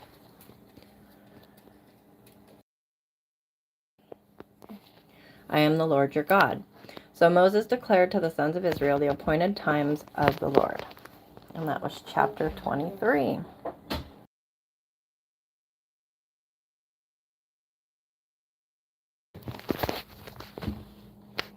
Then the Lord spoke to Moses, saying, Command the sons of Israel that they bring to you clear oil from beaten olives for the light, to make a lamp burn continually. Outside the veil of testimony in the tent of meeting, Aaron shall keep it in order from evening to morning before the Lord continually. It shall be a perpetual statute throughout your generations. He shall keep the lamps in order on the pure gold lampstand before the Lord continually. Then you shall take fine flour and bake 12 cakes with it. 2/10 of an ephah shall be in each cake. You shall set them in 2 rows, 6 to a row, on the pure gold table before the Lord. You shall put pure frankincense on each row, that it may be a memorial portion for the bread, even an offering by fire to the Lord. Every Sabbath day he shall set it in order before the Lord continually. It is an everlasting... Hello? You scared me. I was expecting Shiloh, and you were way taller. I'm just trying to get my phone on the charger. Okay. Every Sabbath day... Ow, that was my feet. Oh, sorry. Where's the charger? I don't know. Every... Shiloh, please, guys. Every Sabbath day he shall set it in order before the Lord continually. It is an everlasting covenant for the sons of Israel. It shall be for Aaron and his sons, and they shall eat it in a holy place, for it is most holy to him from the Lord's offerings by fire, his portion forever. Now the son of an Israelite woman, whose father was an Egyptian, went out among the sons of Israel, and the Israelite woman's son and a man of Israel struggled with each other in the camp. The son of the Israelite woman blasphemed the name and cursed. So they brought him to Moses. Now his mother's name was Shelomith, the daughter of Dibri, of the tribe of Dan. Honey, the mic will pick that up. So if you need to move your rice around, you can put it over there on the dresser to do, okay? They put him in custody so that the command of the Lord might be made clear to them.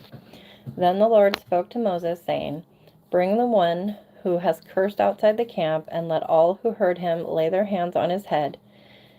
Then let all the congregation stone him. You shall speak to the sons of Israel, saying, If anyone curses his God, then he will bear his sin. Moreover, the one who blasphemes the name of the Lord shall surely be put to death. All the congregation shall certainly stone him. The alien as well as the native, when he blasphemes the name, shall be put to death. If a man takes the life of any human being, he shall surely be put to death. The one who takes the life of an animal shall make it good, life for life. If a man injures his neighbor, just as he has done, so it shall be done to him. Fracture for fracture, eye for eye, tooth for tooth, just as he has injured a man, so it shall be inflicted on him. Thus the one who kills an animal shall make it good, but the one who kills a man shall be put to death. There shall be one standard for you. It shall be for the stranger as well as the native, for I am the Lord your God. Then Moses spoke to the sons of Israel, and they brought the one who had cursed outside the camp and stoned him with stones. Thus the sons of Israel did just as the Lord had commanded Moses. And that was chapter 24.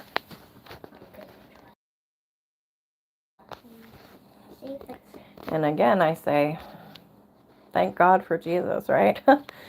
So much of the Old Testament, you read it and you knowing that Jesus took the necessity for so much of it from us, and replaced it with even more we truly don't deserve, right?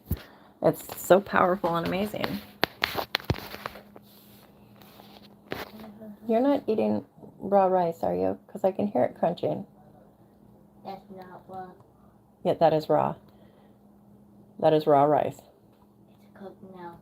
No, just because your brother put it in the microwave for a couple minutes does not make it cooked.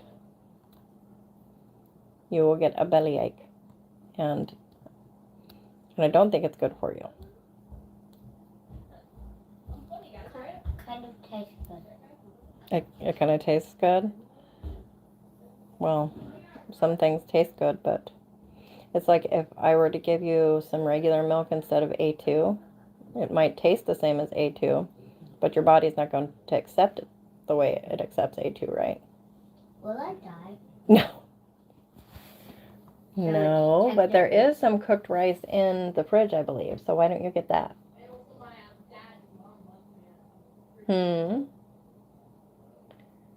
Are they pretending out there? Yep. Okay. All right. Sorry, guys. I'm going to take a drink, and then I will continue on. And actually, let me see. There are only 27 chapters in Leviticus, so I think I'm just going to go ahead and finish Leviticus tonight.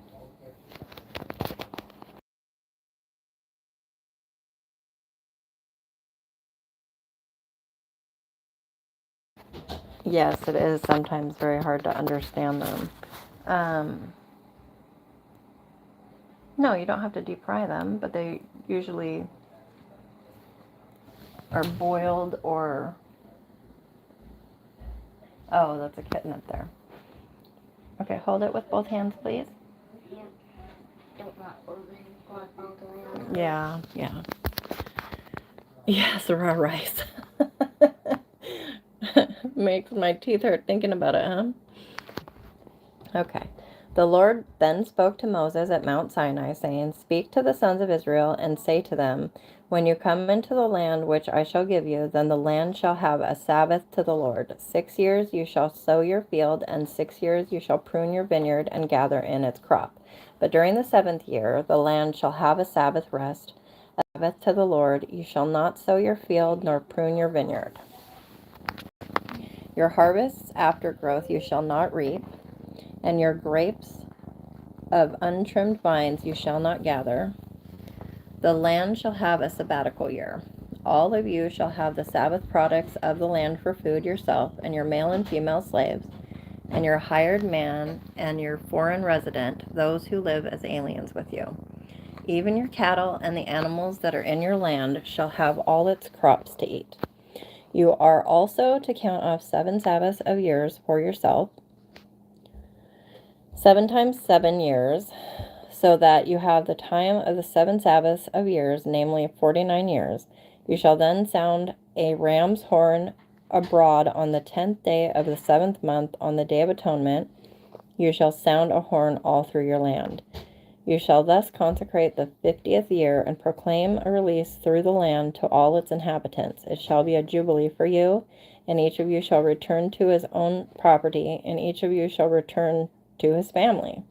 You shall have the 50th year as a jubilee. You shall not sow, nor reap its aftergrowth, nor gather in from its untrimmed vines. For it is a jubilee. It shall be holy to you. You shall eat its crops out of the field. On this year of Jubilee, each of you shall return to his own property. If you make a sale, moreover, to your friend, or buy from your friend's hand, you shall not wrong one another. Corresponding to the number of years after the Jubilee, you shall buy from your friend. He is to sell to you according to the number of years for crops. In proportion to the extent of the years, you shall increase its price, and in proportion to the fewness of the years, you shall diminish its price. For it is a number of crops he is selling to you. So you shall not wrong one another, but you shall fear your God, for I am the Lord your God. You shall thus observe my statutes and keep my judgments, so as to carry them out, that you may live securely on the land. Then the land will yield its produce, so that you can eat your fill and live securely on it. But if you say, what are we going to eat on the 7th year if we do not sow or gather in our crops? Then I will so order my blessing for you in the 6th year that it will bring forth a crop for 3 years. When you are sowing the 8th year, you can still eat old things from the crop, eating the old until the 9th year when its crop comes in. The land, moreover, shall not be sold permanently, for the land is mine, for you are but aliens and sojourners with me. Thus, for every piece of your property, you are to provide for the redemption of the land. If a fellow countryman of yours becomes so poor he has to sell part of his property, then his nearest kinsman is to come and buy back what his relative has sold. Or in case a man has no kinsman, but so recovers his means as to find sufficient for its redemption, then he shall calculate the years since its sale and refund the balance to the man to whom he sold it, and so return to his property. But if he has not found sufficient means to get it back for himself, then what he has sold shall remain in the hands of its purchaser until the year of Jubilee. But at the Jubilee it shall revert, that he may return to his property. Hey, baseball goat, how are you? Welcome. Likewise, if a man sells a dwelling house in a walled city, then his redemption right remains valid until a full year from its sale. His right of redemption lasts a full year. But if it is not bought back for him within the space of a full year, then the house that is in the walled city passes permanently to its purchaser throughout his generations. It does not revert in Jubilee. The houses of the villages, however, which have no surrounding wall, shall be considered as open fields. They have redemption rights and revert in the Jubilee. Oh, hey sis, how are you feeling? I'm so glad you're here.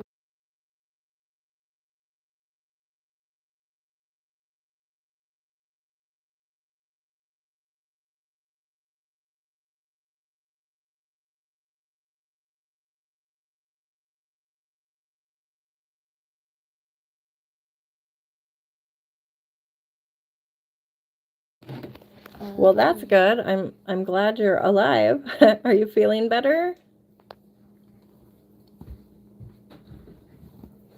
Let's make a new one. Okay. Yes. Having breath in our lungs, right?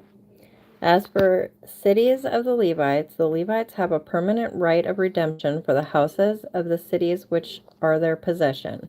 What therefore belongs to the Levites may be redeemed, and a house sale in the city of this possession reverts in the Jubilee. For the houses of the cities of the Levites are their possession among the sons of Israel. But pasture fields of their cities shall not be sold, for that is their perpetual possession. Oh no, I'm sorry to hear that. Yeah, I've been hearing a lot of people are sick.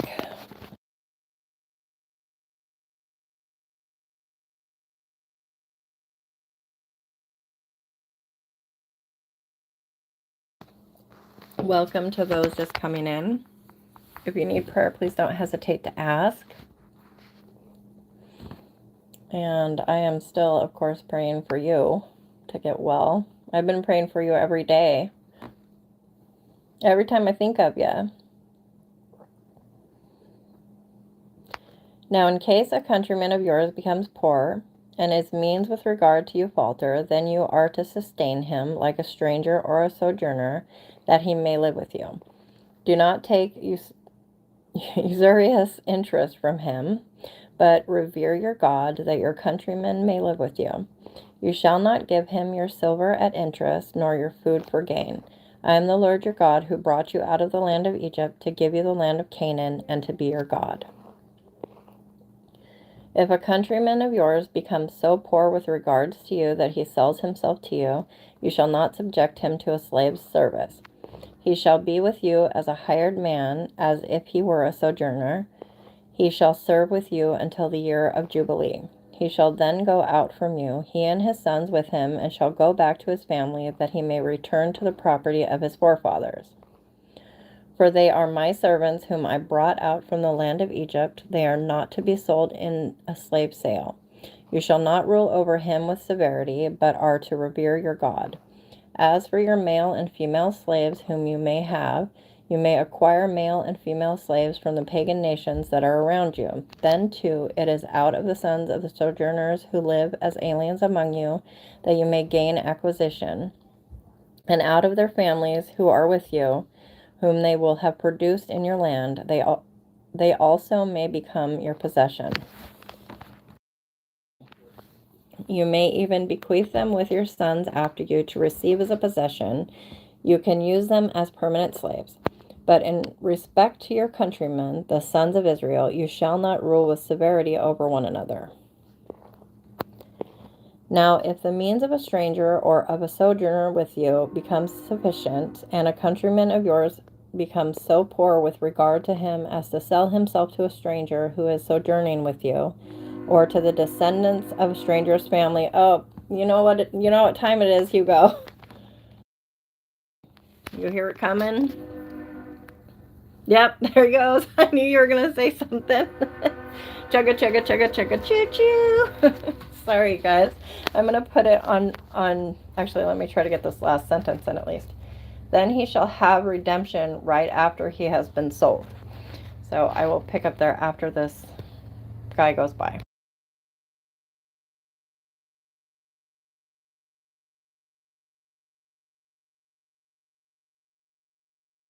I will tell you that either they replaced the driver or enough people complained, because it used to be that he was so excessive, and if anybody complained about it, I never did, but I'm in the town groups, and anytime somebody complained, he would get worse for like 2 or 3 days to like punish us for it.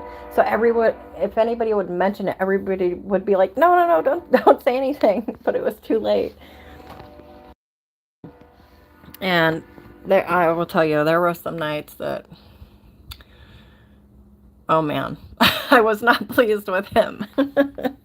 Oh my goodness. But it hasn't been like that for the last couple weeks. Praise God. I think he's done. Okay, one of his brothers may redeem him, or his uncle's son may redeem him, or one of his blood relatives from his family may redeem him, or if he prospers, he may redeem himself. He then, with his purchaser, shall calculate from the year when he sold himself to him up to the year of Jubilee, and the price of his sale shall correspond to the number of years. It is like the days of a hired man, and he shall be with him. That he shall be with him. If there are still many years, he shall refund part of his purchase price in proportion to them for his own redemption. And if few years remain until the year of Jubilee, he shall so calculate with him. In proportion to his years, he is to refund the amount for his redemption. Like a man hired year by year, he shall be with him. He shall not rule over him with severity in your sight. Even if he is not redeemed by these means, he shall still go out in the year of Jubilee, he and his sons with him. For the sons of Israel are my servants. They are my servants whom I brought out from the land of Egypt. I am the Lord your God. And that was chapter 25.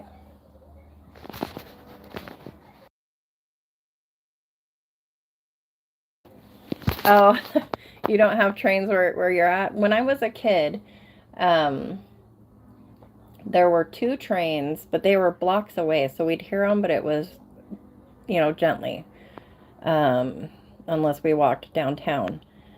But this is just wild. It's so loud. It's funny because all the times I came out here to see the house or to, while they were renovating it and everything before we moved in, not once did I hear the train until after like the sale was final and everything. I would never have bought the house, I will tell you that. But everything happens for God's reason and will, and it's not the worst thing, You shall not make for yourselves idols, nor shall you set up for yourselves an image or a sacred pillar, nor shall you place a figured stone in your land to bow down to it, for I am the Lord your God. You shall keep my Sabbaths and reverence my sanctuary. I am the Lord. If you walk in my statutes and keep my commandments so as to carry them out, then I shall give you rains in their season, so that the land will yield its produce, and the trees of the field will bear their fruit. Indeed, your threshing will last for you until grape gathering, and grape gathering will last until sowing time. You will thus eat your food to the full and live securely in your land. I shall also grant peace in the land, so that you may lie down with no one making you tremble. I shall also eliminate harmful beasts from the land, and no sword will pass through your land. But you will chase your enemies, and they will fall before you by the sword. 5 of you will chase 100, and 100 of you will chase 10,000, and your enemies will fall before you by the sword.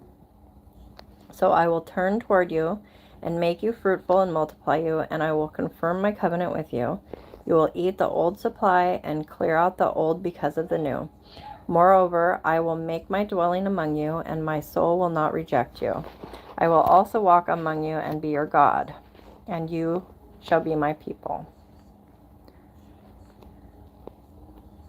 Oh yeah, I know, James. I know the law, but like what you're hearing is normal, but before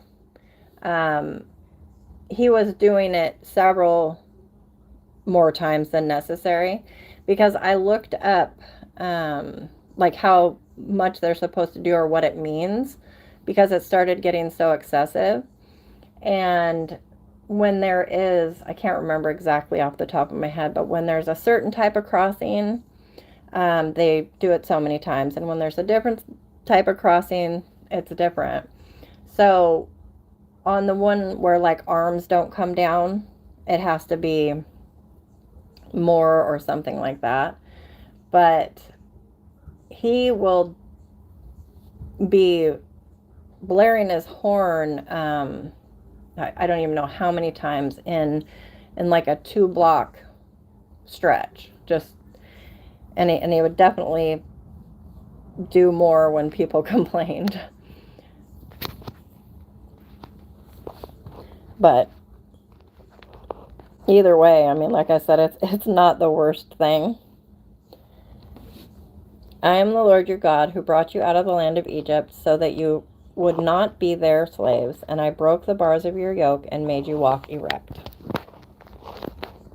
But if you do not obey me and do not carry out all these commandments, if instead you reject my statutes, and if your soul abhors my ordinances so as not to carry out all my commandments, and so break my covenant, I in turn will do this to you. I will appoint over you a sudden terror, consumption, and fever that will waste away the eyes and cause the soul to pine away. Also, you will sow your seed uselessly, for your enemies will eat it up. I will set my face against you so that you will be struck down before your enemies, and those who hate you will rule over you, and you will flee when no one is pursuing you. If also after these things you do not obey me, then I will punish you 7 times more for your sins.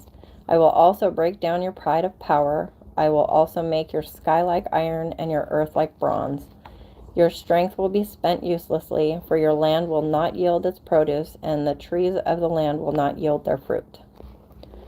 If then you act with hostility against me and are unwilling to obey me, I will increase the plague on you 7 times according to your sins. I will let loose among you the beasts of the field, which will bereave you of your children and destroy your cattle and reduce your number so that your roads lie deserted. And if by these things you are not turned to me, but act with hostility against me, then I will act with hostility against you, and I, even I, will strike you 7 times for your sins.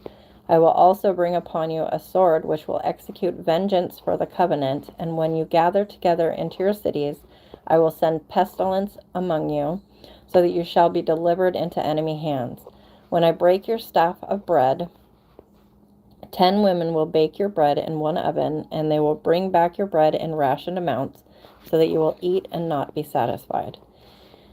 Yet if in spite of this you do not obey me, but act with hostility against me, then I will act with wrathful hostility against you, and I, even I, will punish you 7 times for your sins. Further, you will eat the flesh of your sons, and the flesh of your daughters you will eat. I then will destroy your high places and cut down your incense altars, and heap your remains on the remains of your idols, for my soul shall abhor you. I will lay waste your cities as well, and will make your sanctuaries desolate, and I will not smell your soothing aromas. I will make the land desolate, so that your enemies who settle in it will be appalled over it. You, however, I will scatter among the nations, and will draw out a sword after you, as your land becomes desolate and your cities become waste. Then the land will enjoy its Sabbaths all the days of the desolation, while you are in your enemy's land. Then the land will rest and enjoy its Sabbaths. All the days of its desolation it will observe the rest, which it did not observe on your Sabbaths, while you were living on it. As for those of you who may be left, I will also bring weakness into their hearts in the lands of their enemies, and the sound of a driven leaf will chase them. And even when no one is pursuing, they will flee as though from the sword, and they will fall. They will therefore stumble over each other as if running from the sword, although no one is pursuing, and you will have no strength to stand up before your enemies. But you will perish among the nations, and your enemy's land will consume you. So those of you who may be left will rot away because of their iniquity in the lands of your enemies, and also because of the iniquities of their forefathers they will rot away with them. If they confess their iniquity and the iniquity of their forefathers in their unfaithfulness which they committed against me, and also in their acting with hostility against me, I also was acting with hostility against them, to bring them into the land of their enemies, or if their uncircumcised heart becomes humbled so that they make amends for their iniquity, then I will remember my covenant with Jacob, and I will remember also my covenant with Isaac, and my covenant with Abraham as well, and I will remember the land. For the land will be abandoned by them, and will make up for its Sabbaths, while it is made desolate without them. They, meanwhile, will be making amends for their iniquity, because they rejected my ordinances, and their soul abhorred my statutes. Yet in spite of this, when they are in the land of their enemies, I will not reject them, nor will I so abhor them as to destroy them, breaking my covenant with them, for I am the Lord their God. But I will remember for them the covenant with their ancestors, whom I brought out of the land of Egypt in the sight of the nations, that I might be their God. I am the Lord. These are the statutes and ordinances and laws which the Lord established between himself and the sons of Israel through Moses at Mount Sinai. And that was chapter 26. Oh, that was a mouthful. Is everything okay? Yes, why? I thought I heard you say yes or something. I thought you said something. No, I said, woof. Okay. Love you. Yeah, love.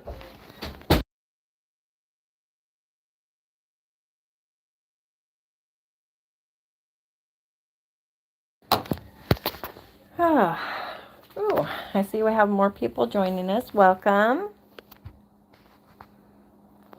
How's everybody doing tonight? If you need prayer, please don't hesitate to ask.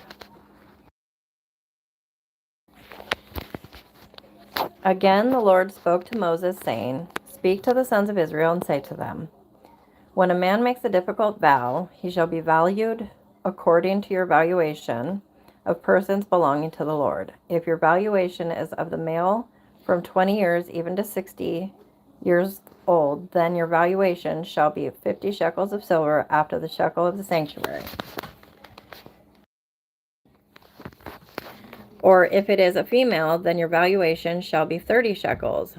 If it be from 5 years even to 20 years old, then your valuation for the male shall be 20 shekels, and for the female 10 shekels.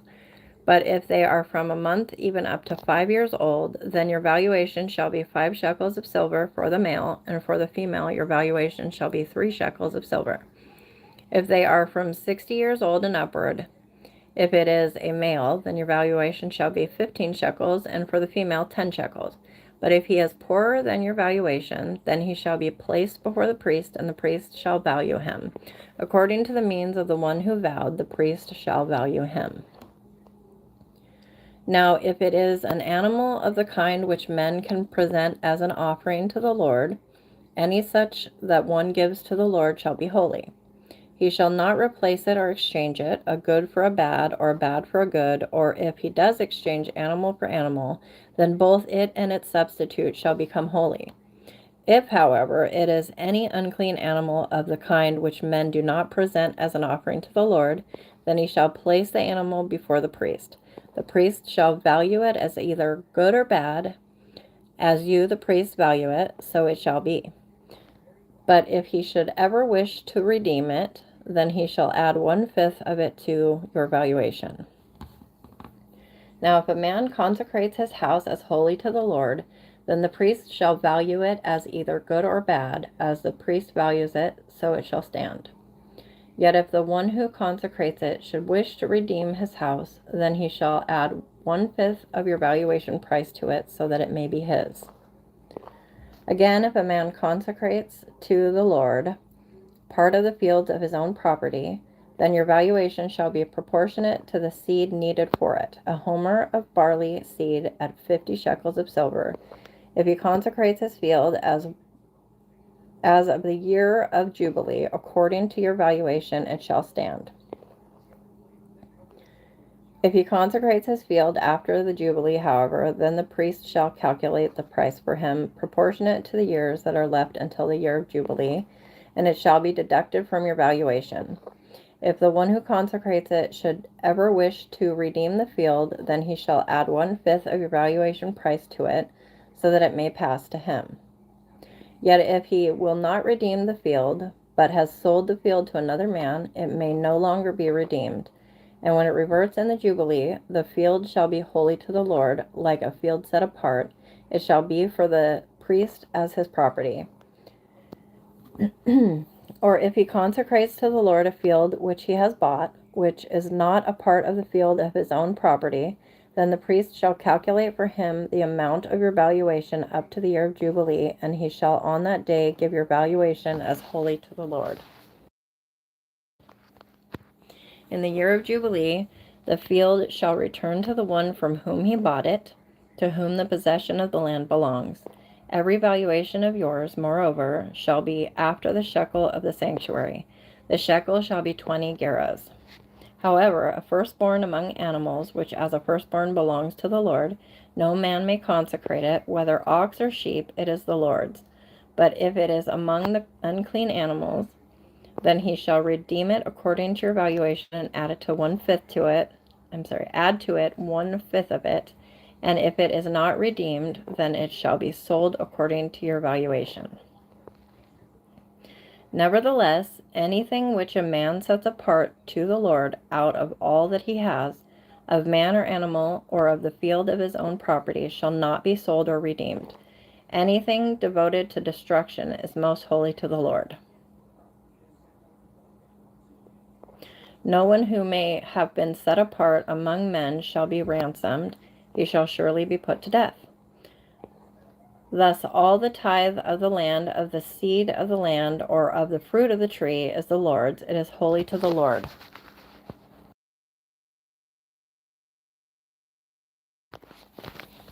If therefore a man wishes to redeem part of his tithe, he shall add to it 1/5 of it. For every 10th part of herd or flock, whatever passes under the rod, the 10th one shall be holy to the Lord. He is not to be concerned whether it is good or bad, nor shall he exchange it, or if he does exchange it, then both it and its substitute shall become holy. It shall not be redeemed. Hang on just a second.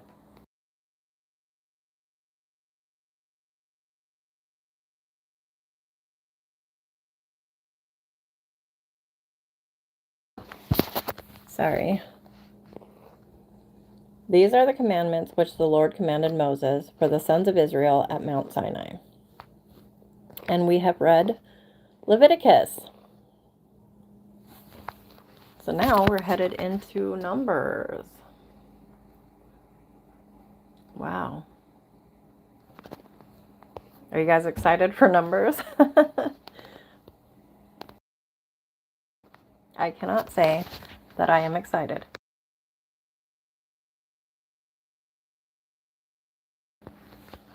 Give me just a second.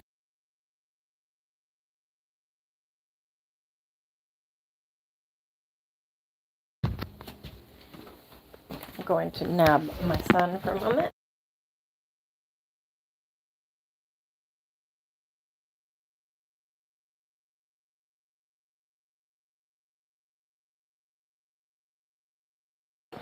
Now you're in my living room with me right now. Do you hear all this crazy noise?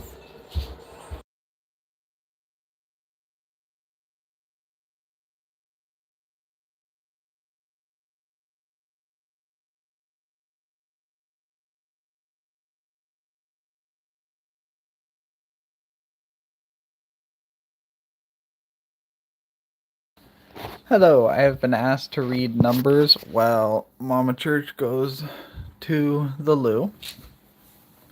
So, without further ado, Numbers 1. The census of Israel's warriors. Then the Lord spoke to Moses in the wilderness of Sinai, in the tent of meeting, on the first of the second month, in the second year after they had come out of the land of Egypt, saying, Take a census of all the congregation of the sons of Israel, by their families, by their fathers' households, according to the number of their names. Every male head by head, from 20 years old and upward, whoever is able to go out to war in Israel, you and Aaron shall number them by their armies. With Okay. you... Did you introduce yourself or did you just start reading? I introduced myself. Okay. Hello. You want to get back to it? Sure. No. Not sure what. Thank you. Verse 4. Okay. Oh, my chronological Bible from the start of the year, Oh, yeah. and I'm. What is it with Aaron and Abraham? And like, You mean she's my Moses? sister. Oh. She's my sister, I swear. Why? I know. Second verse, same as the first, there's right? they meet with 3 kings, and each time the guy is like, he's gonna try and steal wifey. Kill me. He's gonna kill me to steal wifey. So I need to tell her. I know you know Sarah was like, So bro, we're doing this again. So, Sarah? Yeah. Oh yeah, Sarah. Okay. Yeah. And then He after did it that, twice. then after that, dang it, I'm blanking on his name. Isaac? Isaac and Rebecca. Mhm. Like, why? Yeah. What are you doing? And God, And he comes down. He's like, you're lucky you didn't touch her because I was about to blow y'all off the map. and then every time the kings are like, why are you making it a big deal? I know. Like every time it's like they don't care at all. Well, that's because God had his hand in the situation. Well, yeah, of course. At the time, if, it might have been a smart move or whatever, or needed move in another situation, because they were doing that kind of stuff. Yeah. Okay. Anyway, thank you for reading that. I love you. I love you too. Okay. Okay. With you, moreover, there shall be a man of each tribe, each one head of his father's household. These then are the names of the men who shall stand with you: of Reuben, Eliezer the son of Shedeur; of Simeon, Shelumiel the son of Shaddai; of Judah, Nashon the son of Amminadab; of Issachar, Nathanael the son of Zuar; of Zebulun, Eliab the son of Helon; of the sons of Joseph; of Ephraim, Elishama the son of Ammihud; of Manasseh, Gamaliel the son of Pedazur; of Benjamin, Abidan the son of Gideoni; of Dan,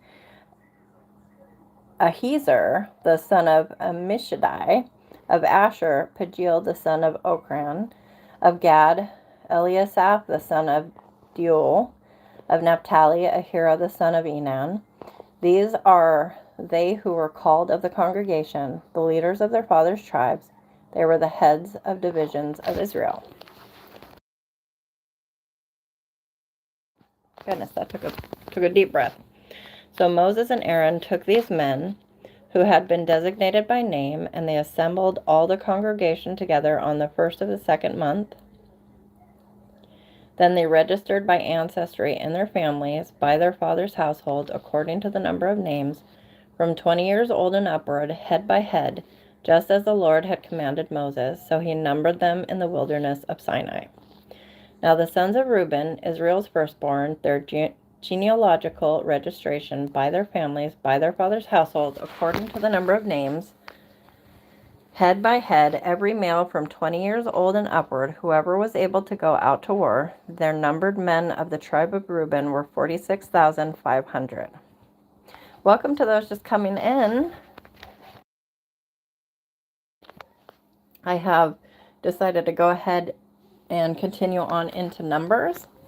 So we are in chapter 1 of Numbers. Of the sons of Simeon, their genealogical registration by their families, by their fathers' households, their numbered men, according to the number of names, head by head, every male from 20 years old and upward, whoever was able to go out to war, their numbered men of the tribe of Simeon were 59,300.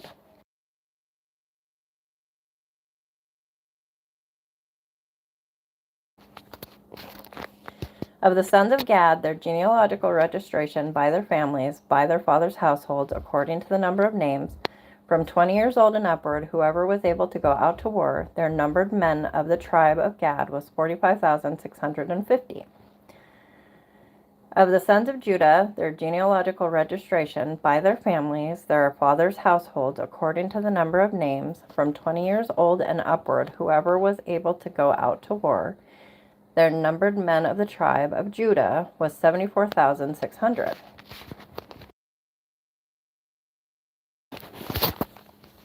Of the sons of Issachar, their genealogical registration by their families, by their fathers' households, according to the number of names, from 20 years old and upward, whoever was able to go out to war, their numbered men of the tribe of Issachar were 54,400. Of the sons of Zebulun, their genealogical registration by their families, by their fathers' households, according to the number of names, from 20 years old and upward, whoever was able to go out to war, their numbered men of the tribe of Zebulun were 57,400. Of the sons of Joseph, namely of the sons of Ephraim, their genealogical registration by their families, by their fathers' households, according to the number of names, from 20 years old and upward, whoever was able to go out to war, their numbered men of the tribe of Ephraim were 40,500. I feel like I need one of those soundboards, and I could just hit the button to fill in that one bit there. Of the sons of Manasseh, their genealogical registration by their families, by their fathers' households, according to the number of names, from 20 years old and upward, whoever was able to go out to war, their numbered men of the tribe of Manasseh were 32,200. Of the sons of Benjamin, their genealogical registration by their families, by their fathers' households, according to the number of names, from 20 years old and upward, whoever was able to go out to war, their numbered men of the tribe of Benjamin were 35,400. Of the sons of Dan, their genealogical registration by their families, by their fathers' households, according to the number of names, from 20 years old and upward, whoever was able to go out to war, their numbered men of the tribe of Dan was 62,700. Of the sons of Asher, their genealogical registration by their families, by their fathers' households, according to the number of names, from 20 years old and upward, whoever was able to go out to war, their numbered men of the tribe of Asher were 41,500. Goodness. Of the sons of Naphtali, their genealogical registration by their families, by their fathers' households, according to the number of names, from 20 years old and upward, whoever was able to go out to war, their numbered men of the tribe of Naphtali were 53,400. And think about how quick this all happened, guys. This wasn't a very long time that they had all these many people.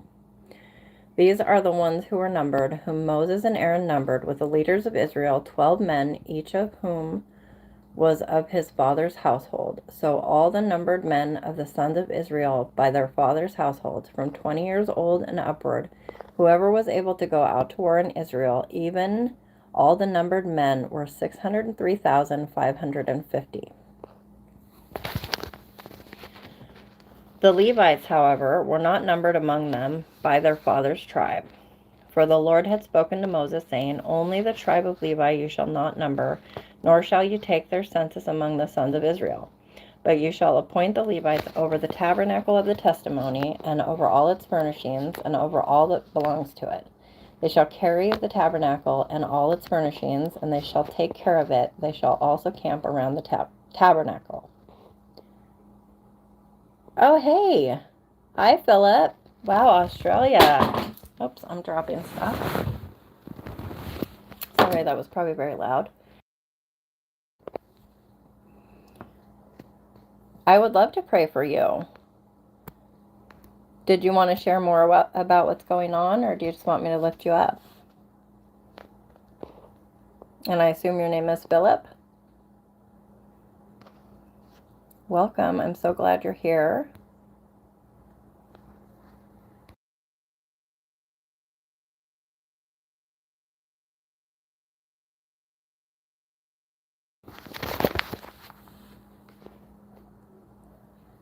I'll continue reading this while I wait for your response, and then I will pray for you. So when the tabernacle is to set out, the Levites shall take it down, and when the tabernacle encamps, the Levites shall set it up. But the layman who comes near shall be put to death. The sons of Israel shall camp, each man by his own camp, and each man by his own standard, according to their armies. But the Levites shall camp around the tabernacle of the testimony, so that there will be no wrath on the congregation of the sons of Israel. So the Levites shall keep charge of the tabernacle of the testimony. Thus the sons of Israel did, according to all which the Lord had commanded Moses, so they did. And that was chapter 1 of Numbers.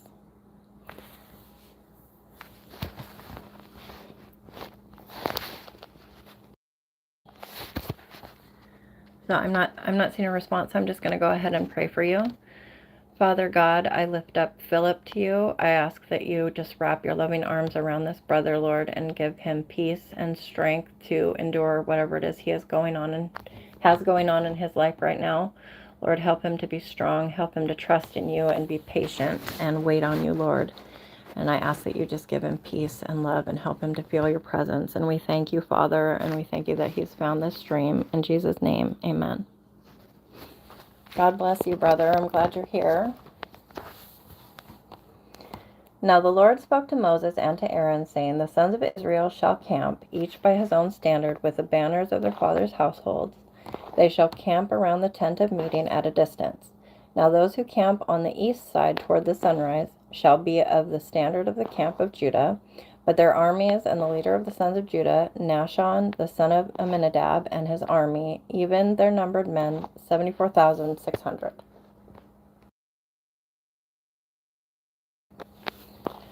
Those who camp next to him shall be the tribe of Issachar, and the leader of the sons of Issachar, Nathanael, the son of Zuar, and his army, even their numbered men, 54,400. Then comes the tribe of Zebulun, and the leader of the sons of Zebulun, Eliab, the son of Helon, and his army, even his numbered men, 57,400. And I will say that I'm probably going to botch some of these names, or many of these names. So give me some grace, and please forgive me.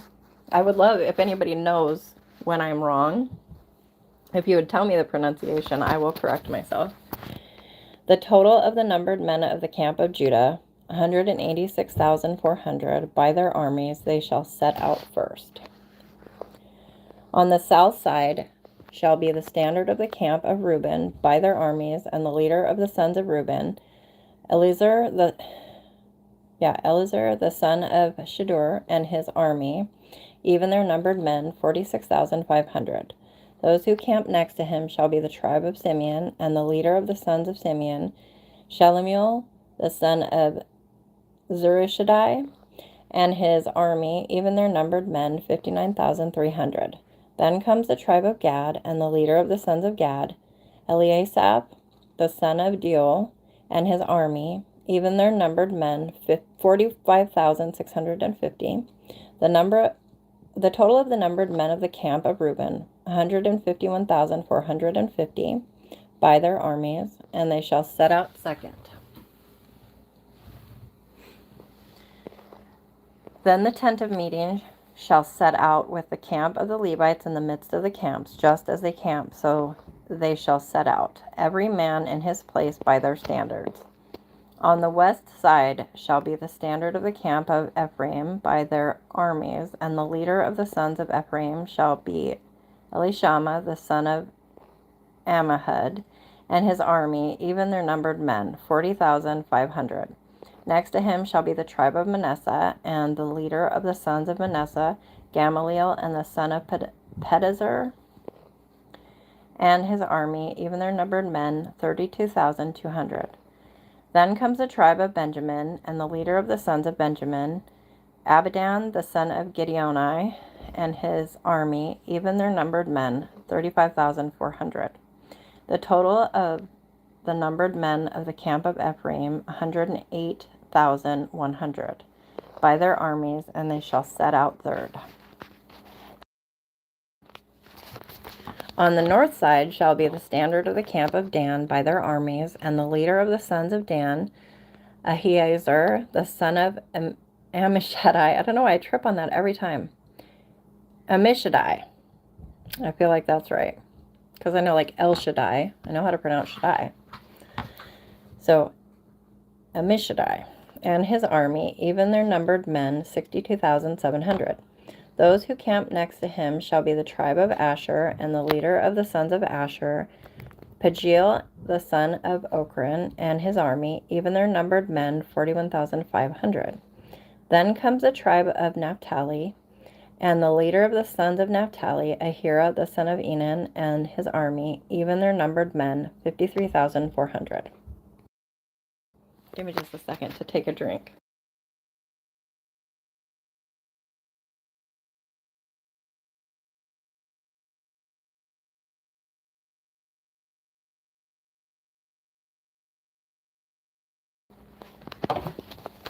Okay. The total of the numbered men of the camp of Dan was 157,600. They shall set out last by their standards. These are the numbered men of the sons of Israel by their fathers' households, the total of the numbered men of the camps by their armies, 603,550. Have you brought a kibby? Hello, Lulu. Mommy, Yes. I loved my revenge squawk. Oh, did you? It's good. Okay. The Levites, however, were not numbered among the sons of Israel, just as the Lord had commanded Moses. Thus the sons of Israel did, according to all that the Lord commanded Moses. So they camped by their standards, and so they set out, every one by his family, according to his father's household. And that was chapter 2 of Numbers.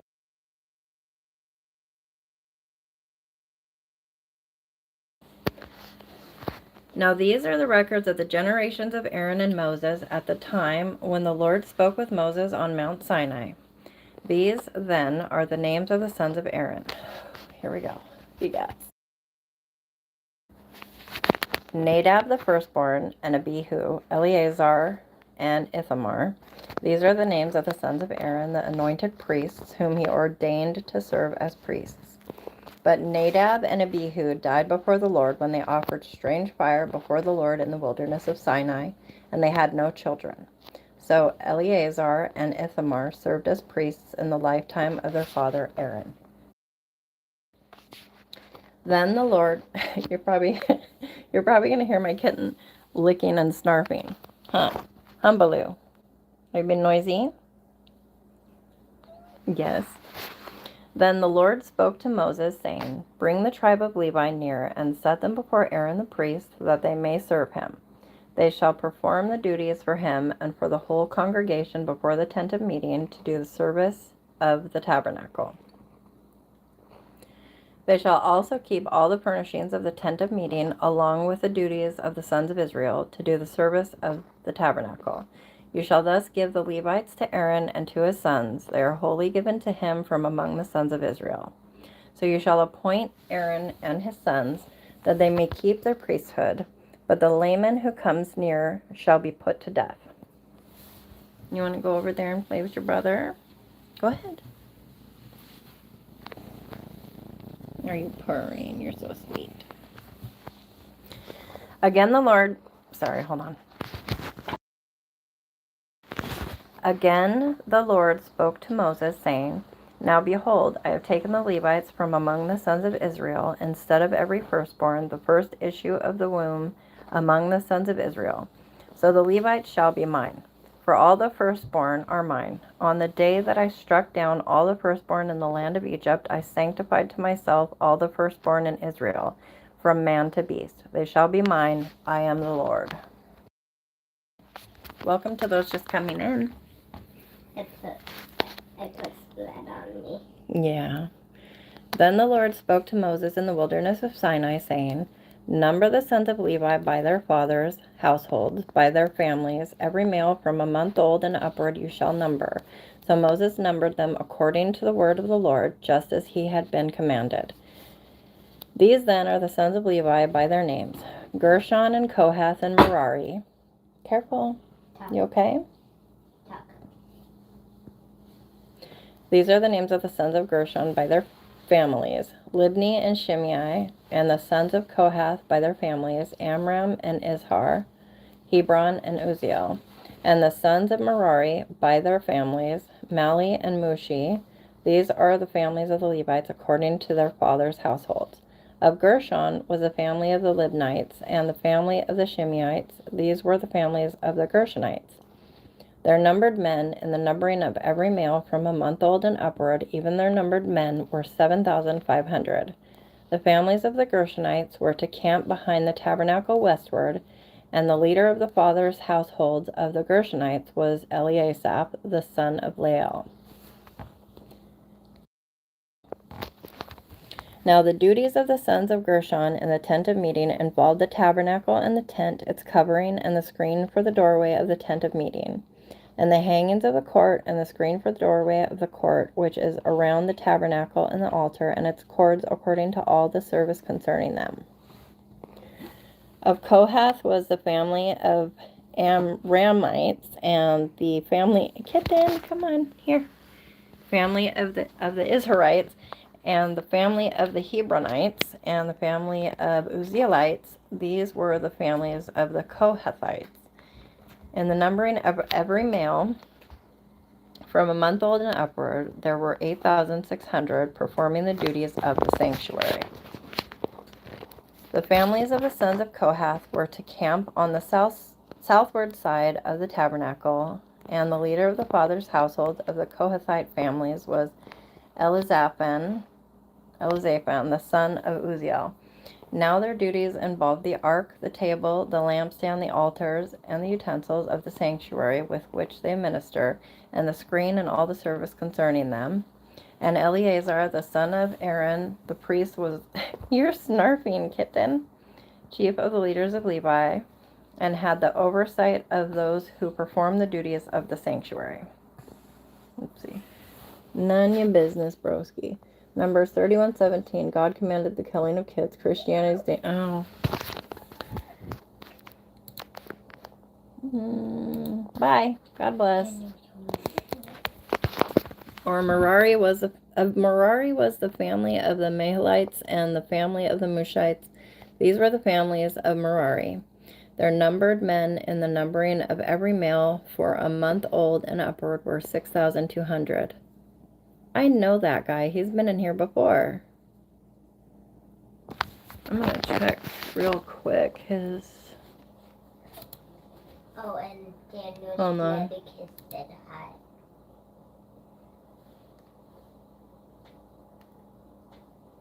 Like, actually to mommy.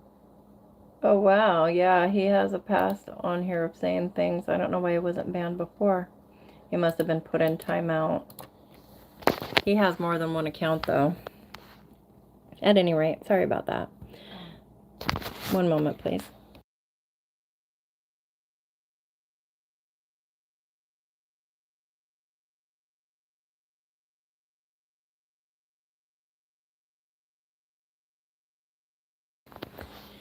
The leader of the fathers' households of the families of Merari was Zuriel, the son of Abihail. They were to camp on the northward side of the tabernacle. Now the appointed duties of the sons of Merari involved the frames of the tabernacle, its bars, its pillars, its sockets, all its equipment, and the service concerning them, and the pillars around the court with their sockets and their pegs and their cords. Let's see, Hugo said, hard for some people to understand that some of those kids belonged to communities of adults who sinned and believed in other gods. God was not going to stand for that, but he also couldn't just leave orphans everywhere who would grow up to hate the people who killed their parents due to their sins. Well, and also, this was before Christ, so it wasn't Christianity at that point. And it's God. So who are you to question what God does with the people he created? That's just wild to me. Like, I get having doubts or having questions, but if you're only going to take a little snippet of the Bible to make your little points, because looking back at his comments, it was the same point every time. God killed kids, blah, blah, blah. Okay. And yet you're okay with women killing their kids every day of the week. And they didn't even really create the child they're murdering. So there's that.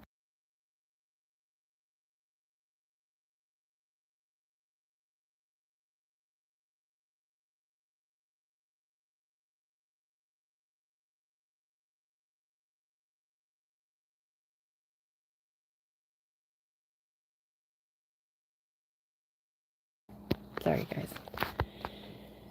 Okay. Now those who were to camp before the tabernacle eastward, before the tent of meeting toward the sunrise, are Moses and Aaron and his sons performing the duties of the sanctuary for the obligation of the sons of Israel. But the layman coming near was to be put to death. Let's see. If they do not love the Lord, they shouldn't come to his followers. Yeah, it's wild to me how people will say all the time that Christians shove our beliefs down their throats, but I have never once walked up into an atheist live to badmouth them or anything. And I have had plenty come into my lives just to mouth off, so I am totally open. I've had people from many different religions come and have discourse with me, and a lot of people will tell me that I should block people a lot quicker, but I always give them the benefit of the doubt, like they really want to discuss, and it usually ends up biting me, but I'm going to do what I'm here to do. I don't debate or argue, but if they're asking questions, I'm going to answer. And sometimes if I'm reading the Bible in between or we're doing a study, it doesn't click right away that their questions are leading to some point they're trying to make. They think they've really done something. Because I don't want to push people away. You never know when you could be the difference. So it's you have to use discernment to know where things are going. I actually prefer the one that I just blocked over a lot of them, because he came out with his point right away, and it was like, okay, bye, I know what you're here for and what this is gonna do.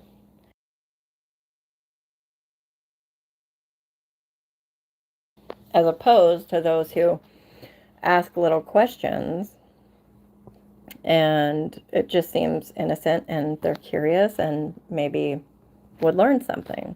And sometimes they have. I've had multiple people where people in the comments were saying, oh, just block them, they're annoying, they're asking too many questions, or they're complaining about their life. And I stuck it out and found out that they just really needed prayer, or they had walked away from God years ago, but did have a base of,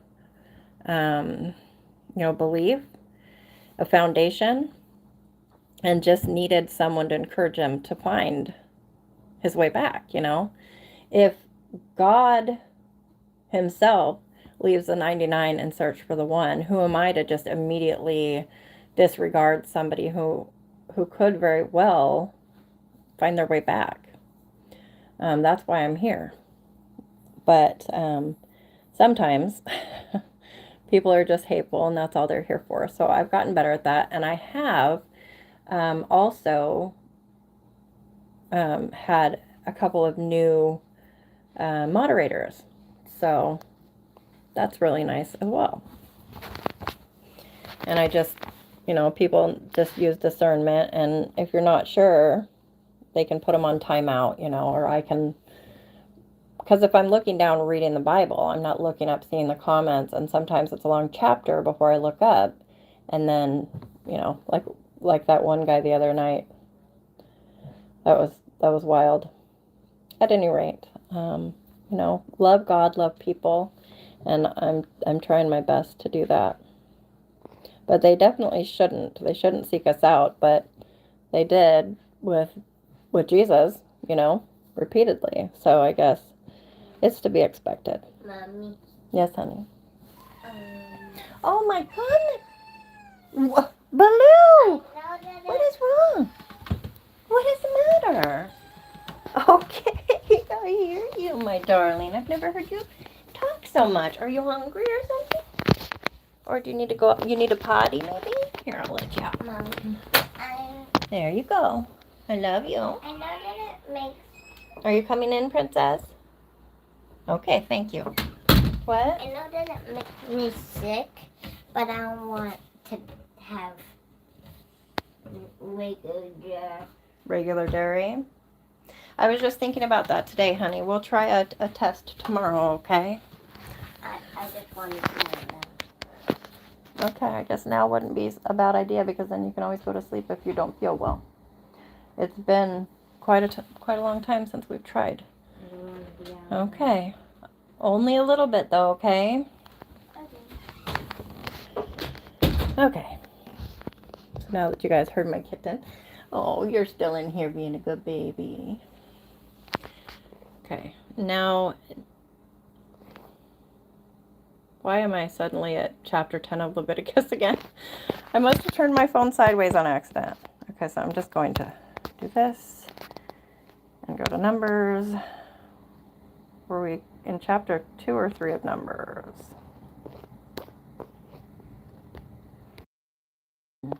I'm never going to be able to find the spot that I was at.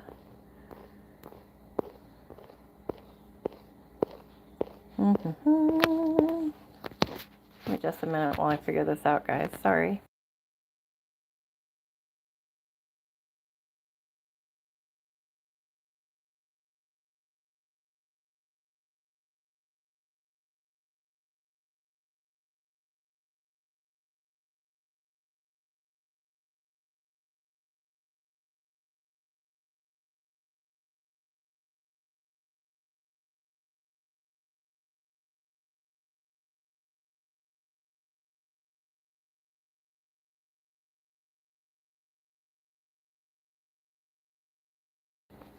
Cream wouldn't come up. Okay, well, you weren't supposed to get whipped cream. You were supposed to get a little bit of milk. Goose. Okay.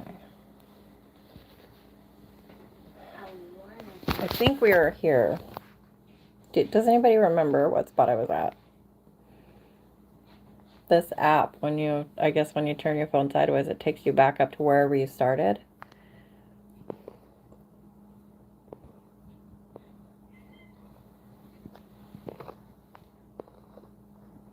Okay. I'll read from here. I believe this is where I was at.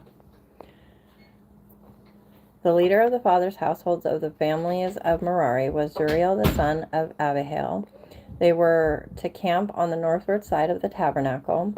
Now the appointed duties of the sons of Merari involved the frames of the tabernacle, its bars, its pillars, its sockets, all its equipment, and the service concerning them, and the pillars around the court with their sockets and their pegs and their cords. Now those who were to camp before the tabernacle eastward, before the tent of meeting toward the sunrise, are Moses and Aaron and his sons. Oh, Hi, now you want out? Goodness gracious. Here you go. Out you go. No, you're not going to play games. Out you go. Thank you. I did read this part. Let's see. All the numbered men of the Levites, whom Moses and Aaron numbered at the command of the Lord by their families, every male from a month old and upward, were 22,000. No, we read this firstborn redeemed part too. Goodness.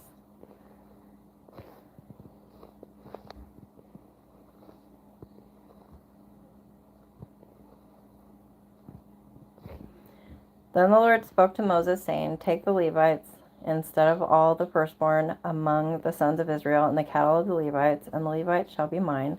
I am the Lord, for the ransom of the 273 of the firstborn of the sons of Israel, who were in excess beyond the Levites. You shall take 5 shekels apiece per head. You shall take them in terms of the shekel of the sanctuary. The shekel is 20 gerahs.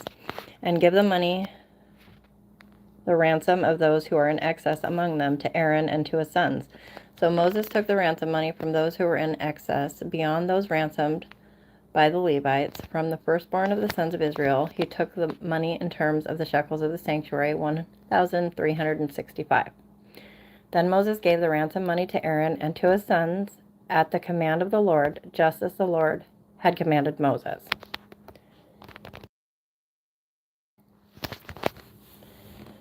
Then the Lord spoke to Moses and to Aaron, saying, Take a census of the descendants of Kohath from among the sons of Levi, by their families, by their fathers' households, from 30 years and upward, even to 50 years old, all who enter the service to do the work in the tent of meeting. This is the work of the descendants of Kohath in the tent of meeting concerning the most holy things. When the camp sets out, Aaron and his sons shall go in, and they shall take down the veil of the screen and cover the ark of the testimony with it, and they shall lay a covering of porpoise skin on it, and shall spread over it a cloth of pure blue, and shall insert its poles. Over the table of the bread of the presence they shall also spread a cloth of blue, and put on it the dishes and the pans and the sacrificial bowls, and the jars for the drink offering, and the continual bread shall be on it. They shall spread over them a cloth of scarlet material, and cover the same with a covering of porpoise skin, and they shall insert its poles. Then they shall take a blue cloth and cover the lampstand for the light, along with its lamps and its snuffers and its trays and all its oil vessels by which they serve it. And they shall put it and all its utensils in a covering of porpoise skin, and shall put it on the carrying bars. Over the golden altar they shall spread a blue cloth and cover it with a covering of porpoise skin, and shall insert its poles. Okay, Hugo, yeah, I'm probably only going to read 1 or 2 more chapters. You're welcome. Oh, okay. Well, I hope you get good rest, sleep tight, and dream sweet. And thank you for being here. God bless.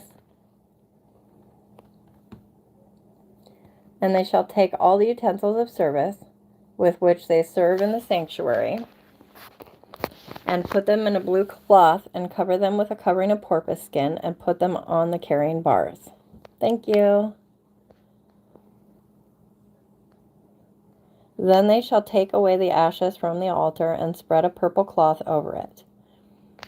They shall also put on it all its utensils by which they serve in connection with it, the fire pans, the forks and shovels, and the basins, and the utensils of the altar, and they shall spread a cover of porpoise skin over it, and insert its poles. When Aaron and his sons have finished covering the holy objects and all the furnishings of the sanctuary, when the camp is to set out, after that the sons of Kohath shall come to carry them, so that they will not touch the holy objects and die. These are the things in the tent of meeting which the sons of Kohath are to carry. The responsibility of Eleazar, the son of Aaron, the priest, is the oil for the lamp, and the fragrant incense, and the continual grain offering, and the anointing oil. The responsibility of all the tabernacle and of all that is in it, with the sanctuary and its furnishings. Then the Lord spoke to Moses and to Aaron, saying, Do not let the tribe of the families of the Kohathites be cut off from among the Levites, but do this to them, that they may live and not die when they approach the most holy objects. Aaron and his sons shall go in and assign each of them to his work and to his load, but they shall not go in to see the holy objects even for a moment, or they will die. Give me just a second.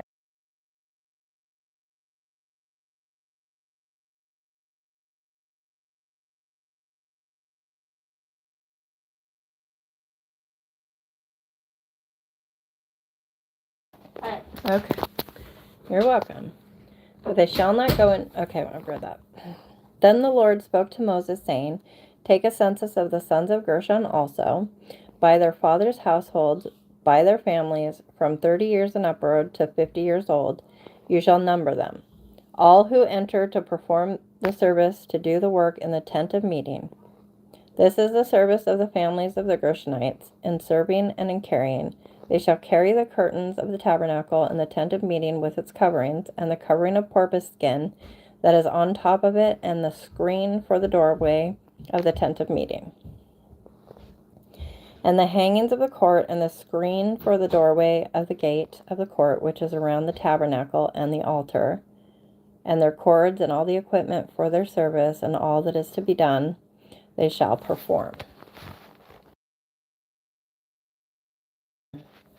All the service of the sons of the Gershonites, in all their loads and in all their work, shall be performed at the command of Aaron and his sons, and you shall assign to them as a duty all their loads.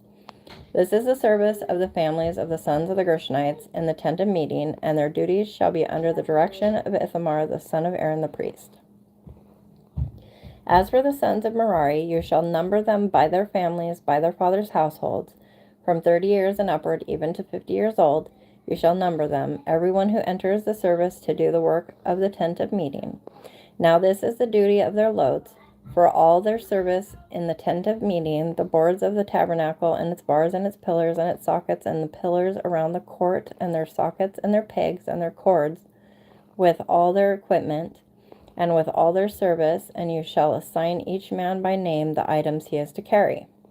This is the service of the families of the sons of Merari, according to all their service in the tent of meeting, under the direction of Ithamar the son of Aaron the priest. So Moses and Aaron and the leaders of the congregation numbered the sons of the Kohathites by their families and by their fathers' households, from 30 years and upward, even to 50 years old, everyone who entered the service for the work in the tent of meeting. Their numbered men by their families were 2,750. These are the numbered men of the Kohathite families, everyone who was serving in the tent of meeting, whom Moses and Aaron numbered according to the commandment of the Lord through Moses. And I'm going to take a drink. Give me just a second here.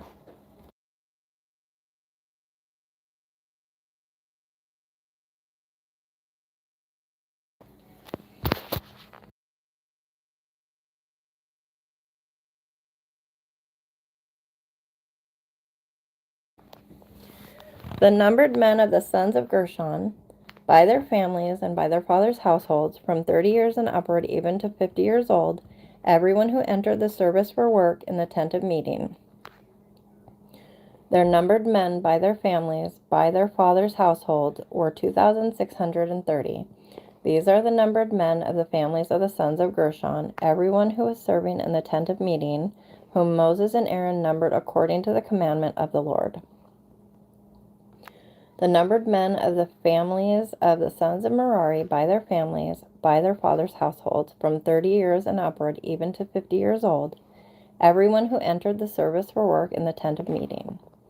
Their numbered men by their families were 3,200. These are the numbered men of the families of the sons of Merari, whom Moses and Aaron numbered according to the commandment of the Lord through Moses.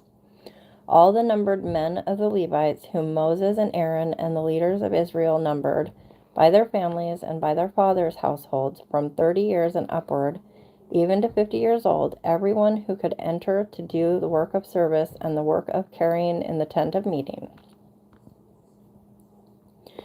Their numbered men were 8,580. According to the commandment of the Lord through Moses, they were numbered, everyone by his serving or carrying. Thus these were his numbered men, just as the Lord had commanded Moses.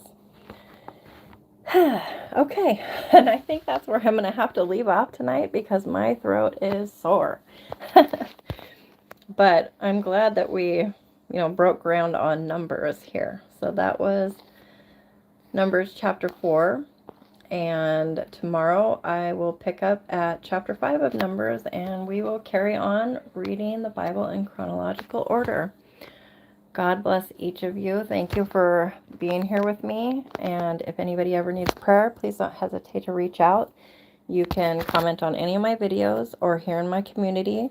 You can also find me on Discord. I have a Facebook page, and you can email me at earstohear.biblereading@gmail.com. And I love each of you. Jesus loves you. And I hope to see you again. Oh, James, you're the one that stuck it out with me. I should have known. I appreciate you so much. And I will talk with you again tomorrow. My throat is just getting to the point where it like sticks together right before I swallow, So it's definitely time for a break. But this was fun. I'm glad you came and hung out with us. Have a wonderful weekend.